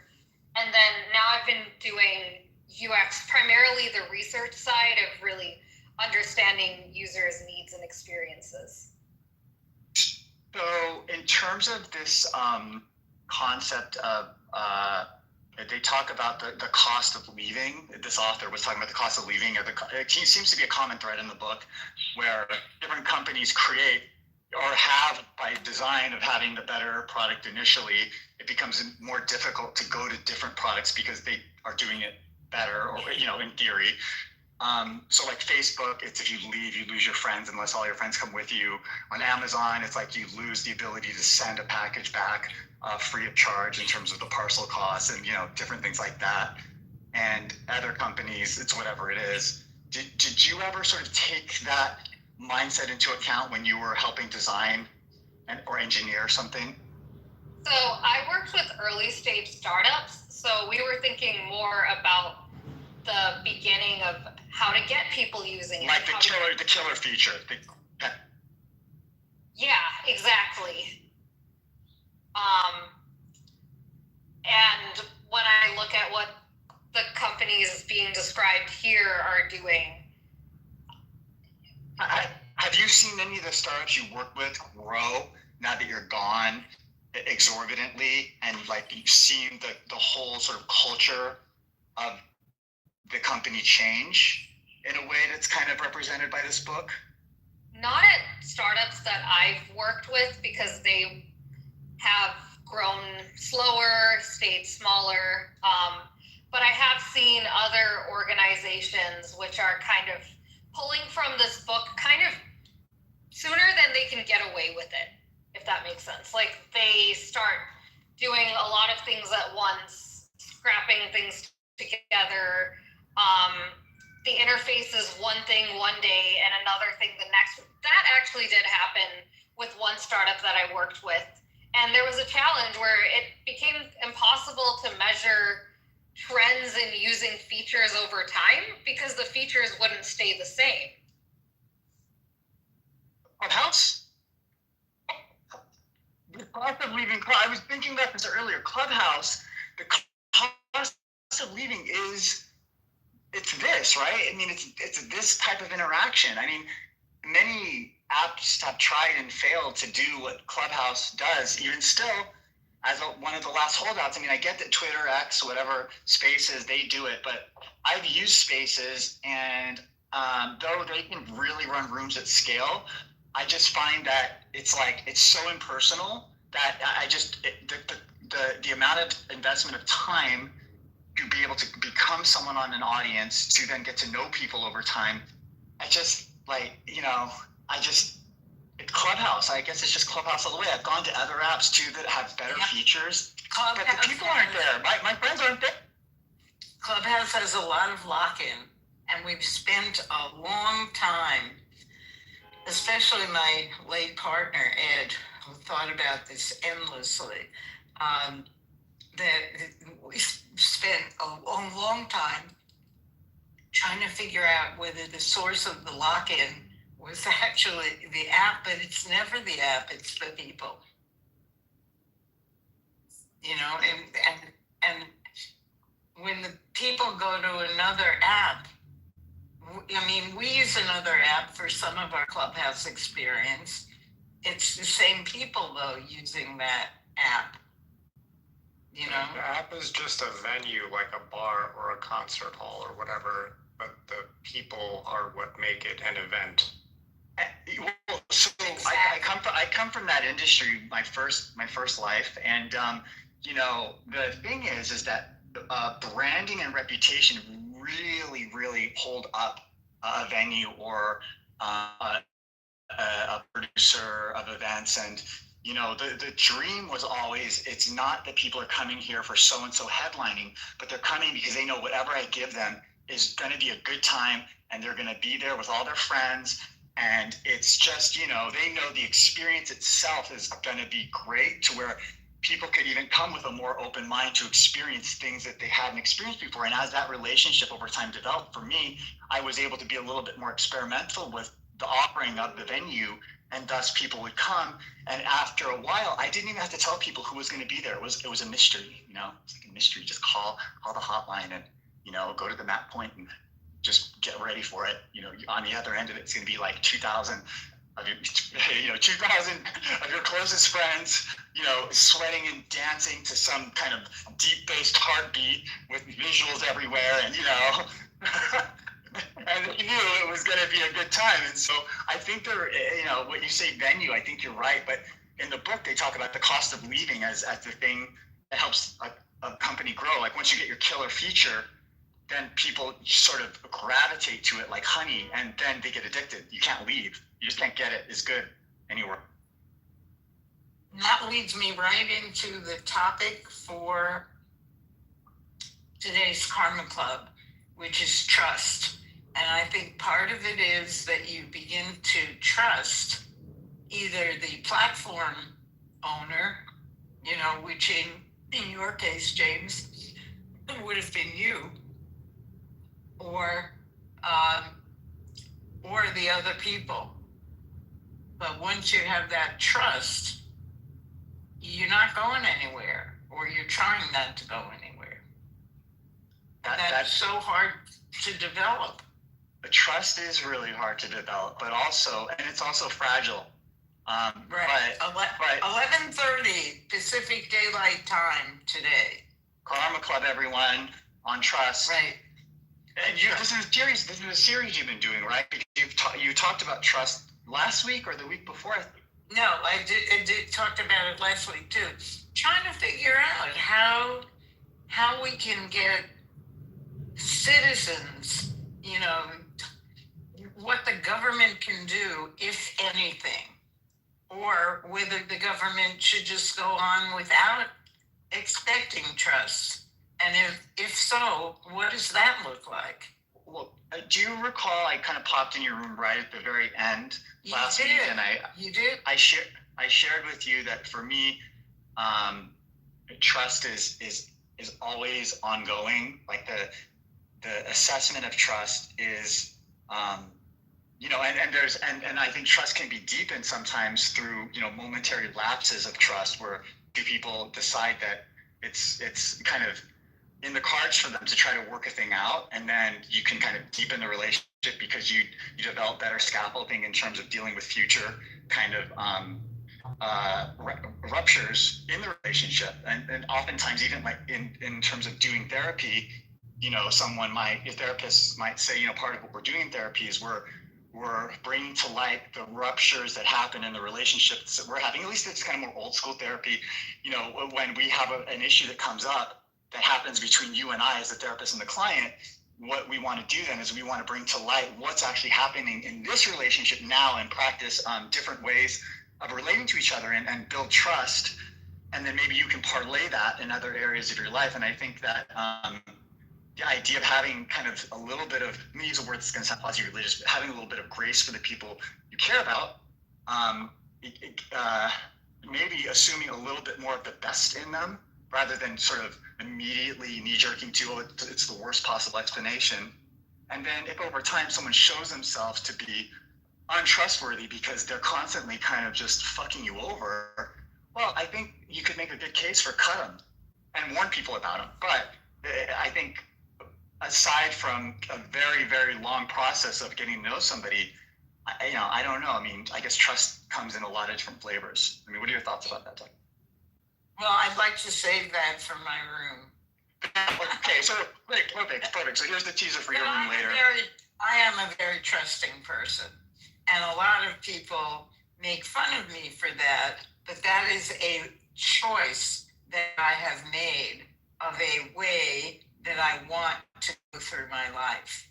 Yes, right, because I'm not just a stupid person. No, well, the thing is like there could be it's almost like a certain amount of chosen, it's not naivete though, it's actually wisdom, right? Because over your life you experience what it's like to be in a self that maybe doesn't trust as much on the front end, and the cost of not trusting as much is you don't see as much of the good in others, and you miss out on opportunities to repair relationships, and you can become kind of embittered.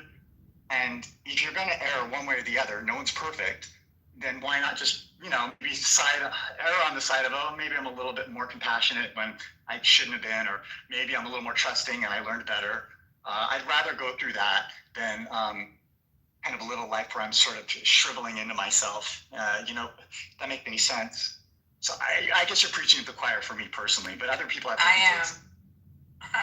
I am, but I live in Arizona. Oh, here I go again. I live in Arizona where there are a lot of people with guns, and they don't trust as much. Denise will sometimes kind of get a little, like hit my hand with a ruler a little bit and say, either James, you're being too kind here, just lean into your authority. And, if you've had enough's enough. You don't have to take that shit. And I'm like, yeah. But then, I'm in a moment with somebody, and there is a part of me that really is like, okay, so am I missing something here? What is it that maybe I'm missing? And can we slow this thing down enough that if we can figure out what's not being said or what's being miscommunicated, maybe there's a point here that we could make contact in some way. But, when that doesn't happen, I think eventually, it's either Jersey James or the silent assassin that gives people. Yeah, but you seem to practice forgiveness. Dude, come on. I do. It's true. Yeah, so has anyone else read this book? I'm just in like the first 3 chapters and I got really excited. Okay, well, that's okay. There's lots of examples of platforms. I mean, it is definitely worth reading. You mentioned trust. Could you loop us back into the connection? Well, yes. Cory Doctorow's book, Enshittification, talks about why and how everything has gotten worse. And that's in the digital realm. And the reason is that once these platforms have your trust, and it's hard for you to leave, then they go for just their own profit motive, and they begin taking advantage of you. And that's where we are with a lot of the digital social platforms, right? So my question, in a world that's there with these platforms and even with interpersonal relationships as well, and with seeing, so I felt like I used to be able to trust someone, have a higher level of trust for someone who I've been friends with for a couple of years. Versus now, we're at this point where a lot of people are being pushed past their breaking point, and it's like I've been screwed over by people who I never would have seen it coming from, and with platforms as well. Google's slogan used to be "Don't be evil." So now I wonder, moving forward, it's hard to build trust. People are skeptical. So what would be, maybe what's required for building trust may be different now than in the past. And maybe it may also help to have more guardrails around things, more incentives and systems, and where we don't have to rely on trust as much, which I feel like both could be helpful. If the companies could do things to where they could be like, see, our hands are tied. We couldn't hurt you if we wanted to. But when we're seeing things like OpenAI going from nonprofit to for-profit, for example, I don't know whether that would even be possible anymore, given this norm of things getting switched up a lot more than they used to. I think a lot, making it easier to reach people at the companies, better customer service, which can actually connect us to the people who are, sorry, I got distracted seeing something in the chat. But yeah, customer service, one, coming back and not just being an FAQ page. And two, if it could connect with the people building things, if someone brings up an issue, if it could be more than we can do this right now or we can't, but even a start of ongoing conversation if people want that. Because there were attempts at that in, a couple of years ago, and I'm seeing less of that now. And in the startup world, I do see early adopters trusting startups more if they're engaged with the users they already have and not just focusing on growth and talking to new users all the time. Okay, I'm looking at this chat message now from David. Several autistic designers have made platforms with the fake out built in. They skip the eye contact stage and go straight for wallets and claim frictionless transactions as a feature. Okay.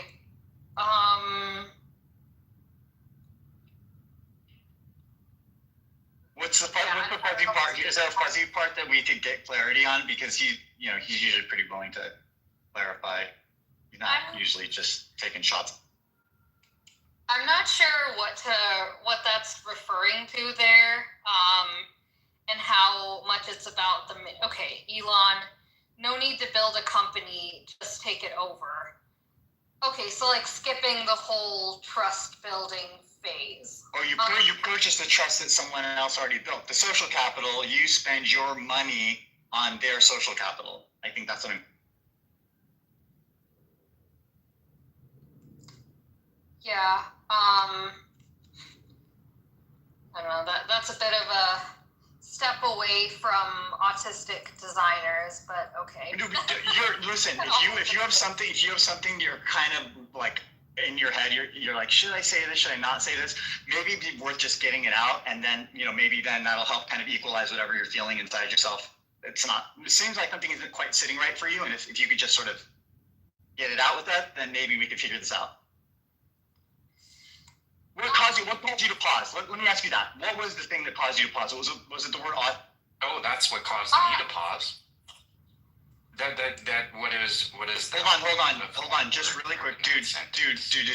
I'm talking to Tara. I just want to figure this little thing out because you did stuff and you were saying something super interesting.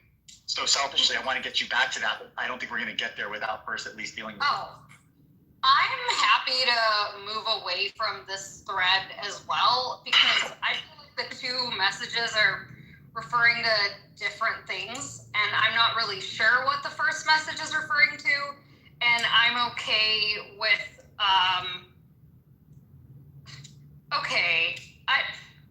so I'm guessing that eye contact here in this last message is being used more metaphorically because there are a lot of different ways to build trust.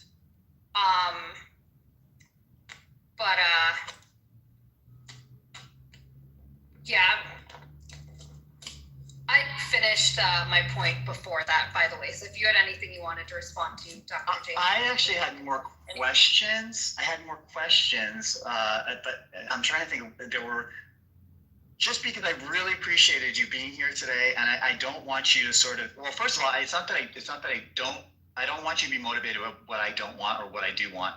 But what I want to share with you, on this one, is I've really appreciated you being here today. I hope you come back, and I hope you stay. And so I, maybe was being a little bit of a hub kind of person where I'm like, oh, maybe we can just heal this moment if there's something that happened that didn't sit right. But let me just get back to my question. I think the boundary's been set that I can respect. So my question for you was about when I think of my question, I will ask you again. Even if I'll ask you. I had a question, but it kind of got lost in a little bit of that moment. But I know I've definitely. So from the software designer end, you've been project manager, you've been an engineer, you've been in UX, you've done you said AI design or engineering of some type, and you were talking about trust. I'm trying to get myself back, and earlier you were talking about how you've been on startups, so you're kind of in the killer feature phase, not so much the exploitation of the people phase, where there is a kind of they call the cost of leaving begins to kick in. I'm curious, for designers in the room, for engineers in the room, who's ever worked for a company where part of the mission or part of the behind the scenes sort of engineering of a product already took into account this idea of we've got to make a product that people can't leave. We need to have the best. Every designer says that, every single one, for various different reasons, but that is the universal thing. It used to be called stickiness. We have to make a sticky product. So I question whether stickiness automatically means people can't leave, or people not being able to leave is just one approach to doing that. Because another way to be sticky is to make it so people don't want to leave. Make it so people's lives are better if they don't leave. Oh, that is such a great point. Well, like with Facebook, you lose your friends unless they come with you. With Amazon, it's you lose free returns, free parcel, cheaper prices, convenience. So this is kind of I forget, I didn't get to the part of the iPhone thing where, I'm in the iPhone chapter and they were just simply talking about through a loophole and trademark, the way they kibosh, reselling of their parts to repair their product secondhand was they put little microscopic Apple logos on everything. And so they can claim it's a trademark violation because it diminishes the value of their trademark if you've got a secondhand iPhone that breaks in a weird.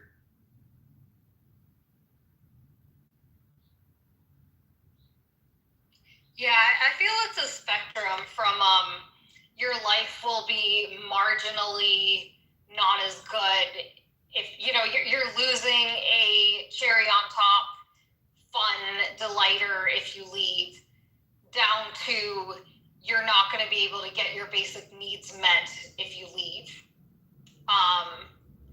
Which, like, comparing Clubhouse to Facebook, for example. So Clubhouse, for me at least, it's more certain types of conversations that happen. There are people from here who I've added elsewhere. So I wouldn't lose the people as a whole, which if I left Facebook, yeah, like there was a time when adding people on Facebook was my way of getting around giving everyone my number, and getting prank calls and flirtation from like everyone. And then now that's the platform that a lot of people would like to leave, but they don't know where to go instead. So it's interesting in that regard.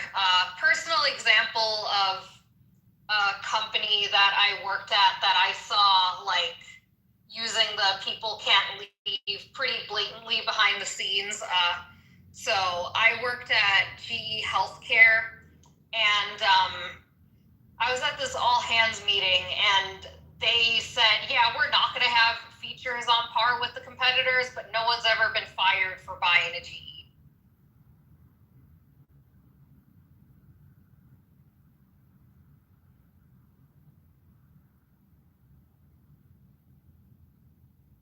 But the ubiquity of enshittification ensures that there's no quarter from slop. Slop, there's a word. I think that's a room. Hey, Dr. Francine, how about Karma Club next week on Sounds good to me. There's certainly enough of it. I mean, actually, no. I like to have more uplifting topics. Sludge, yes, AJ. Would you say that is slop a breach of trust? I mean, slop would be the perfect metaphor for the enshittification of.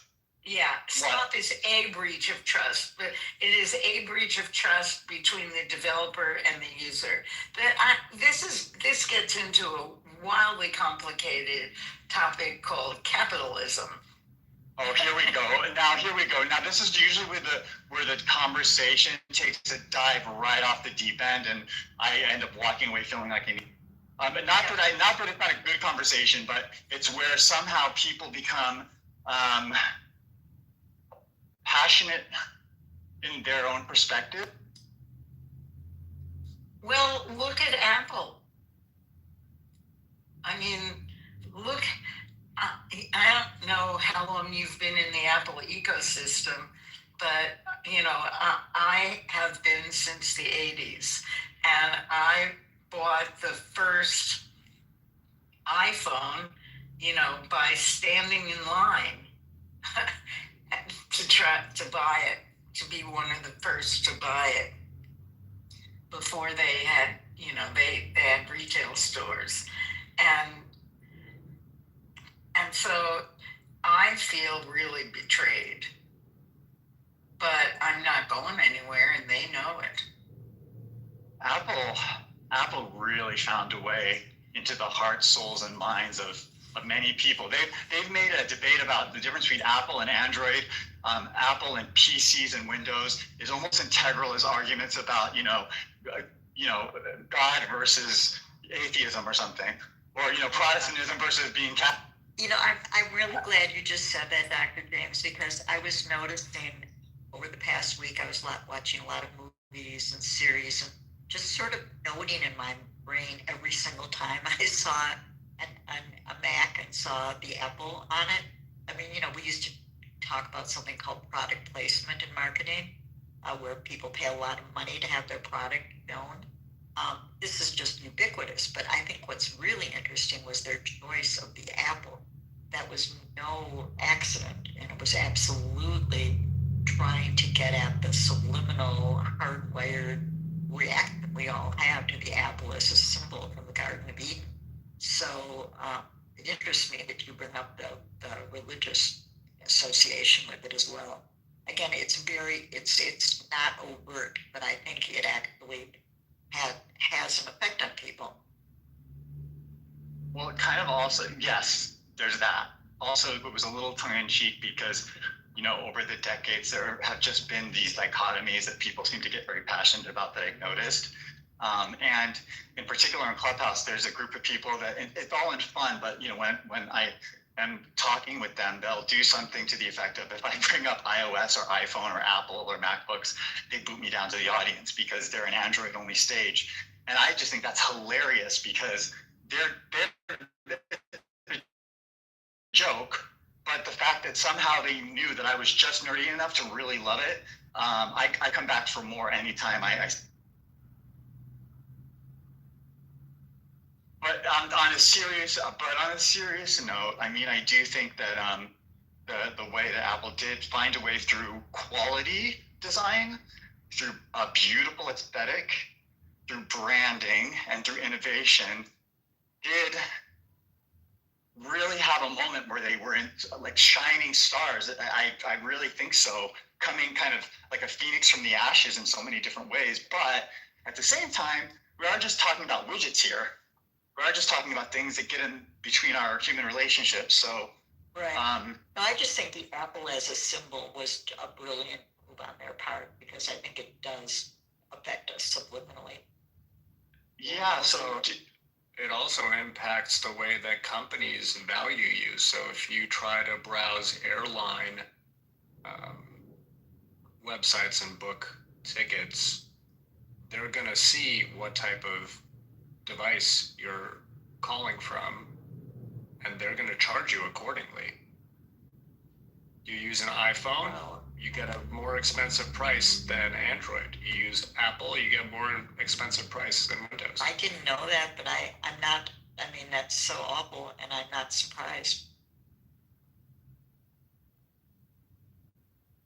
Hello, good morning. I have a question. Good morning, Marcus, or good afternoon if you're... Yes, I'm in Lexington, Kentucky, and I will later listen to the camera, maybe contribute too. I'm on the highway. But I wanted to ask you the enshipification.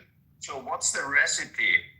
I have in mind when I hear that, like what happens to the First Lady of France, which is, on social media being claimed that she's a man, and that is flooding the space with shit. And that makes money. So what do you do to enshipify, to do the opposite? Well, that's the whole point. Oh, the recipe in the book is to keep your eyes wide open and understand it. Yeah, that's not good enough. Thank you. I just wanted to hear that. That's because this is like peeing against the Niagara Falls. I mean, this is a systemic thing which puts shit into space. So you cannot change that by, keeping your eyes open. You need a systemic approach. Well, the Cory Doctorow has one, but to be honest, it's been a while since I read all of these chapters in the book, which all appeared separately in various articles and essays. And so I have to tell you that he may have a system, but I don't remember it.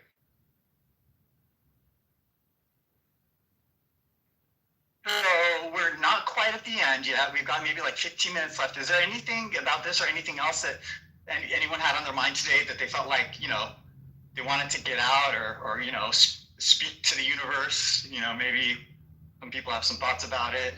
Now would be a good chance to take a little bit of space. When was this book written? Well, I found out about it last night when I had insomnia. But let me see, do you know, Dr. Francine, when it was written? No, it might be this year. It might be published this year. I think it's this year, 2025. I think you're right. But the theory behind it is at least 2 or 3 years old. I wish David was still here because I wanted to thank him because he's the one who says enshippification all the time that made me even curious about reading the book. David is still here. Oh, good. Okay. Well, David, Thanks. You said that phrase so many times that now I'm listening to the book. It also turns out my partner has written a separate topic on LinkedIn, I just found out. So a lot of synchronicities here. I looked at the Spotify and it has an October 2025 date. So it could be very new. I just want to first and foremost apologize to Tara if she took that as a personal reference to autism. I was mostly referring to the lack of social connection in a meta sense, and also Elon Musk's use of, and I would say appropriation of that word when it maybe not applies to get away with really strange behavior. But it wasn't personal, and don't take it as a reference to you at all. Second, enshittification is this is the guy that came up with the term in Silicon Valley, and I think this is part of the book tour launch. You're going to see content where people are interviewing him on various platforms, just because that's how things get out into the ether. So to successfully get your idea out there. Yeah, he observed it for a while, and he came up with the term. I think, at TechCrunch last year, he made a speech that made it to the interwebs. That I was trying to, talk about this concept before. I'm not going to hijack his book, but it's definitely the stages of encapsulating consumers. We just see the whole cycle with Google, right? They don't be evil at the beginning, and then, oh, look at this wonderful thing, to, oh, well, they have a division that just does this thing that serves ads and does it, it's helping the businesses get their, businesses more eyeballs. And it just seems, I don't know, like normal evolution. And then all of a sudden you're in like the Indiana Jones temple trying to escape, but the big boulder is rolling behind you and the walls are closing in and you can't go anywhere. You're not portable. Turns out you were the product all along. So the term first came out in about 2021 or two, because it was the word of the year of the American Dialect Society in 2023. So it's not totally new, although the book is. And it's really interesting because I'm looking at the solutions. This trend could be countered through legislative and technical measures, like upholding technical standards and guaranteeing users the right to leave without penalty. The concept is widely seen as a product of monopolistic market power and weakening regulations, fueling public debate on the future of digital services. Dr. Francine, does he talk about Spotify? Does he include that as one of the platforms he's criticizing? Oh, that's an interesting question. I don't think so. I'm asking because I know there's a lot of controversy right now over the fact that they're running advertisements for ICE, for people to apply the ICE agents. And there are artists, I think it was Neil Young last week, but I don't remember which. It may have been somebody else who pulled all of his music off of Spotify. So I just wondered. Spotify is definitely in the milieu of this, for sure, because any platform that starts off as benign and all product features that you wanted, and then all of a sudden you can't share the music that you listen to with somebody outside of that platform. It's not, that podcast, I listen to all my podcasts on Spotify, and if you gave me an Apple podcast link, I just will reject it because it's convenient enough. Just really quick. My podcast on Outcast. Excuse me. Al, I wanted to respond to you. So I was thinking about that earlier today, because obviously the book is critiquing that very thing. And the thread that I noticed in the first 3 chapters is that idea of the cost of leaving. And for me, the cost of leaving Spotify over the years has simply been, I have curated so many playlists on Spotify that before you could export your playlist to other platforms, the cost of leaving was that I lost all of this effort I had put into just a real kind of boutique experience for me. Right. No, the cost of leaving is huge, and there's other stuff. I mean, they're running so much AI generated music in there, which is really, it's really offensive to musicians. It's I mean, something I certainly can't sanction. There's just a lot of ways in which supporting them goes against my values, and yet I love music. I'm a music person. I also have all sorts of places that people have sent me over the years that's where they are.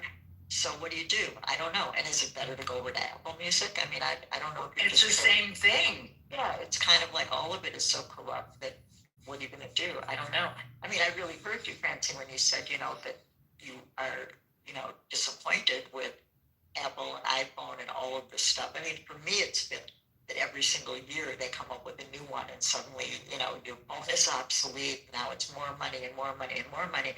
But on the other hand, what are you going to do? Am I going to not use a phone? Am I going to not, be online? Am I not going to stream things? Am I not going to take advantage of, what there is to take advantage of with technology? It's a tough one. It really is. I mean, I have it particularly with Amazon because I live alone. I have some serious health challenges. I don't drive. And so there are times when I do need things delivered. And, Amazon is the quickest, easiest way to do it. Well, I completely don't support them in so many ways. And I would kind of like to have the courage to just say, okay, fine, that's it. And I keep canceling them and then have using them because I don't have a lot of other options right now. And that's the thing. It's monopolistic. They've driven out all the other options. And Apple, besides Google, I mean, you have no idea how many brands of phones there used to be. And Apple and Google have driven out all of the other options. But I mean, if you look, I've been looking this up on The Verge, and it's very sad because Uber used to be a great service and it's not anymore. And Amazon used to be a great service and it's not anymore. And the New York Times, I subscribe to the New York Times. I pay. What do you pay for the New York Times? It's like $25 a month. It's not cheap. And even so, you get ads. So, there is no escaping advertising. None. That's funny that you said that because that's on my short list for this morning is to call the New York Times to tell them I absolutely cannot afford to keep being a subscriber because it was like 2 minutes ago, which probably means 9 months ago, it was like $5 a month, and now it's $25 a month. And I'm told that if I call there, and that of course is going to use up my time and my resources, and I'm going to have to be on the phone.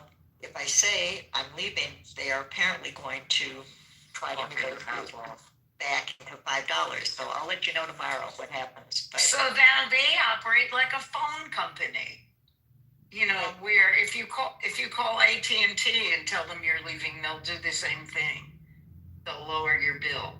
But it's like what, and it's like I've read that about car insurance too, which is that if your car insurer finds out that you haven't been shopping around within the last 2 years, they just up your car insurance. Well, I'm sorry. Go ahead, Fran. No matter. I got too eager. I just thought I would share a quick anecdote about what happened yesterday, which was that I called Verizon because they were about to take out an automatic payment. I think yesterday, and I called them because I was getting mixed messages. I got one email saying that it was late and one saying when it was due, and I just wanted to find out what was real. And in engaging with this guy, which I did for over an hour, the guy was, really helpful and really trying. Well, what did we discover? We discovered, number one, that my $130 Verizon payment, which covers both my phone and my internet service. So those are two things that are bundled together that I actually, because I've been a Verizon customer for 12 years or whatever, I actually qualify for the loyalty program, which means it should be $101, not $130. Okay, that was news. No one ever told me that. No one ever offered that. No one ever said, oh, by the way, you can save $30 a month. For me, that matters. Then he went on to discover that some 3-4 years ago, whenever I changed my internet over to Verizon from Comcast and Xfinity, because now it was allowed in the condo building I live in, that I was given a free monthly subscription to, oh God, Discovery Plus. I don't even know what it is. I've never opened the app. I've never used it. I guess it's a TV streaming platform. But apparently after 6 months, that expired, and I've been being charged $10 a month for almost 3 years for that because I never canceled it. So now in the course of this conversation, my monthly fee has gone from $130 down to $101 minus $10. This is what happens if you get on the phone and you actually bothered. Now, I am privileged. I have the luxury of having the time, being able to get on the phone and do this. But I just saved myself over $40 a month just from having that conversation about things that I didn't even know were going on in my bill. And these days, that is if there's a human to be And found. they do it on purpose. Those free offers are not for your benefit, right? Well, I really the first one done up. Yeah, I pushed him. I said, you know what? If I've been being charged $10 a month for almost 3 years, let's see what that adds up to. Let's take that off my bill. Going forward, let's take that off retroactively. And he kind of got it. It sort of sounded like he was hoping he could do it, but of course he couldn't because that was not through Verizon. That was through, I guess, another vendor. Yeah, just by my accepting it. It was up to me to have read the small print and know that this was going to expire in 6 months and then I was going to get charged. Dude, VINs are notorious for this kind of thing. Oh man, going off of the whole theme of charging different people different prices for the same thing.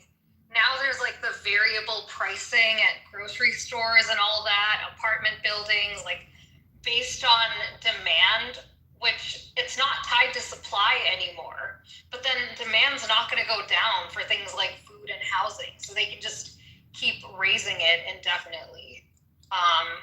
Yeah, I agree, Leanne, that dynamic pricing should be outlawed. I do feel like that's one area where competition could make a difference. Like if a new grocery store pops up or even a delivery service and they're like, we're going to charge everyone the same price and it's going to be based on the cost of the supply, like that could make an actual difference.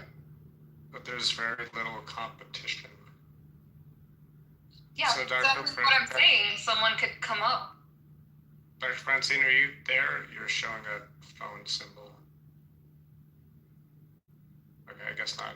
At some point when she gets back, or if anyone else wants to speak to this, I'd be very interested to hear about more practices in actually breaking up monopolies. The only one that really comes to mind for me is AT&T being broken up. Anyone can think of a different example? Well, that's a good one. Maybe you can talk about that, Denise. That's a good example. Well, recently there was the case that was lost, right, against Google and Chrome, wasn't it? They were wanting that to be broken off, and then there was an offer from OpenAI to purchase Chrome, and then lo and behold, OpenAI just has their own browser now. I think that's built. But I thought so. Well, anyway, doesn't really. So we're at the end. I want to close the room down. If anyone has any final 30 seconds or less kind of thoughts, feel free. If you have anything going on that you want to plug, feel free.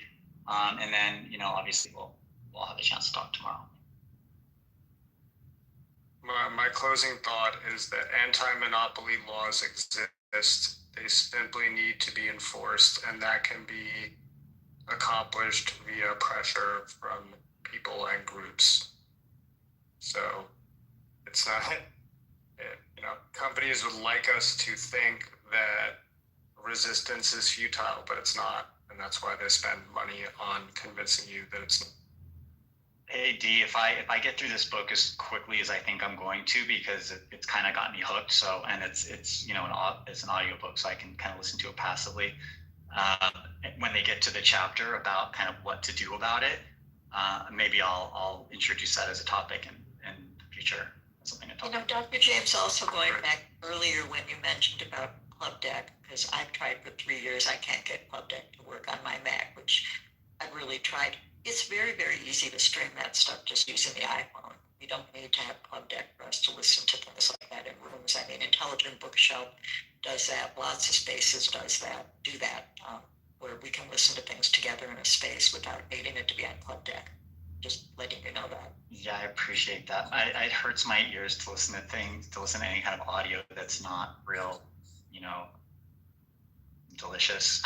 So I probably wouldn't do that to anyone, but really, because I just called the New York Times, and they're having a promotion. They're having promotions on Thanksgiving and Cyber Monday, and Black Friday in November, and that you can then take advantage of a promotion. But otherwise, there's no respite for a long-time subscriber.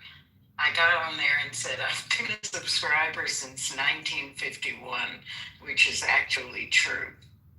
And the guy was very nice, and all he offered me was that. So if you were to just I wonder what would happen if I just canceled. Well, that's what you do. You check out the promotion. And what I'm going to do is check out the promotion that they have, and then cancel my account and open a new one.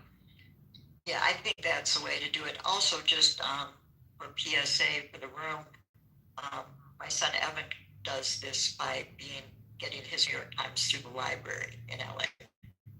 So there's a way to actually work around not having a subscription and actually get it online through the library. And I checked to see if that was available in Minneapolis as well, and it was. So that was interesting. I had no idea. Well, thank you for that, Elle. You get to be the final word today. I'm gonna close the room down now, but it's been a good talk today. I really enjoyed this. I hope you. Me too. Dr. James, you are a wonderful host. Aw, thanks. Everybody gets a hello. You can't come to the room without getting greeted and a little interrogated by me. Okay, well, I'll talk to you again. Gonna shut the room down now. I'm at home now, and I've got Osiris next to me and Pauline on a bench. We're looking at the ocean in Sea Ranch, and it's just it's a little bit more tempting than remaining on Clubhouse. So you're a Japanese toilet to the ancient vacation. You're welcome, David, and a good day.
Thanksgiving contest. You always get the fucking contest with you. Stop shouting, my God. Because I'm trying to talk and you fucking should have interrupted me from the beginning. That's the problem. Yes, yes. I was giving my opinion and maybe you're wrong. You interrupted, but you don't ever acknowledge when you interrupt. Exactly. That's it. You only want to hear your voice. That's fucked up. Okay. These dudes are Show them a lie. Show them a lie. So there are people. Oh my God. Stop. If you need to eat, you need to go to work. Okay? If you think that you will pray all day and you will just get food, good luck with that. That is not the reality. And it's not about just like praying from day and night. You have to do other stuff in life. And if you say, okay, we'll take 1,000 Jesus, we'll work day and night, like we do like with the athletes. If you're a great athlete that you can go to the Olympics, then you'll be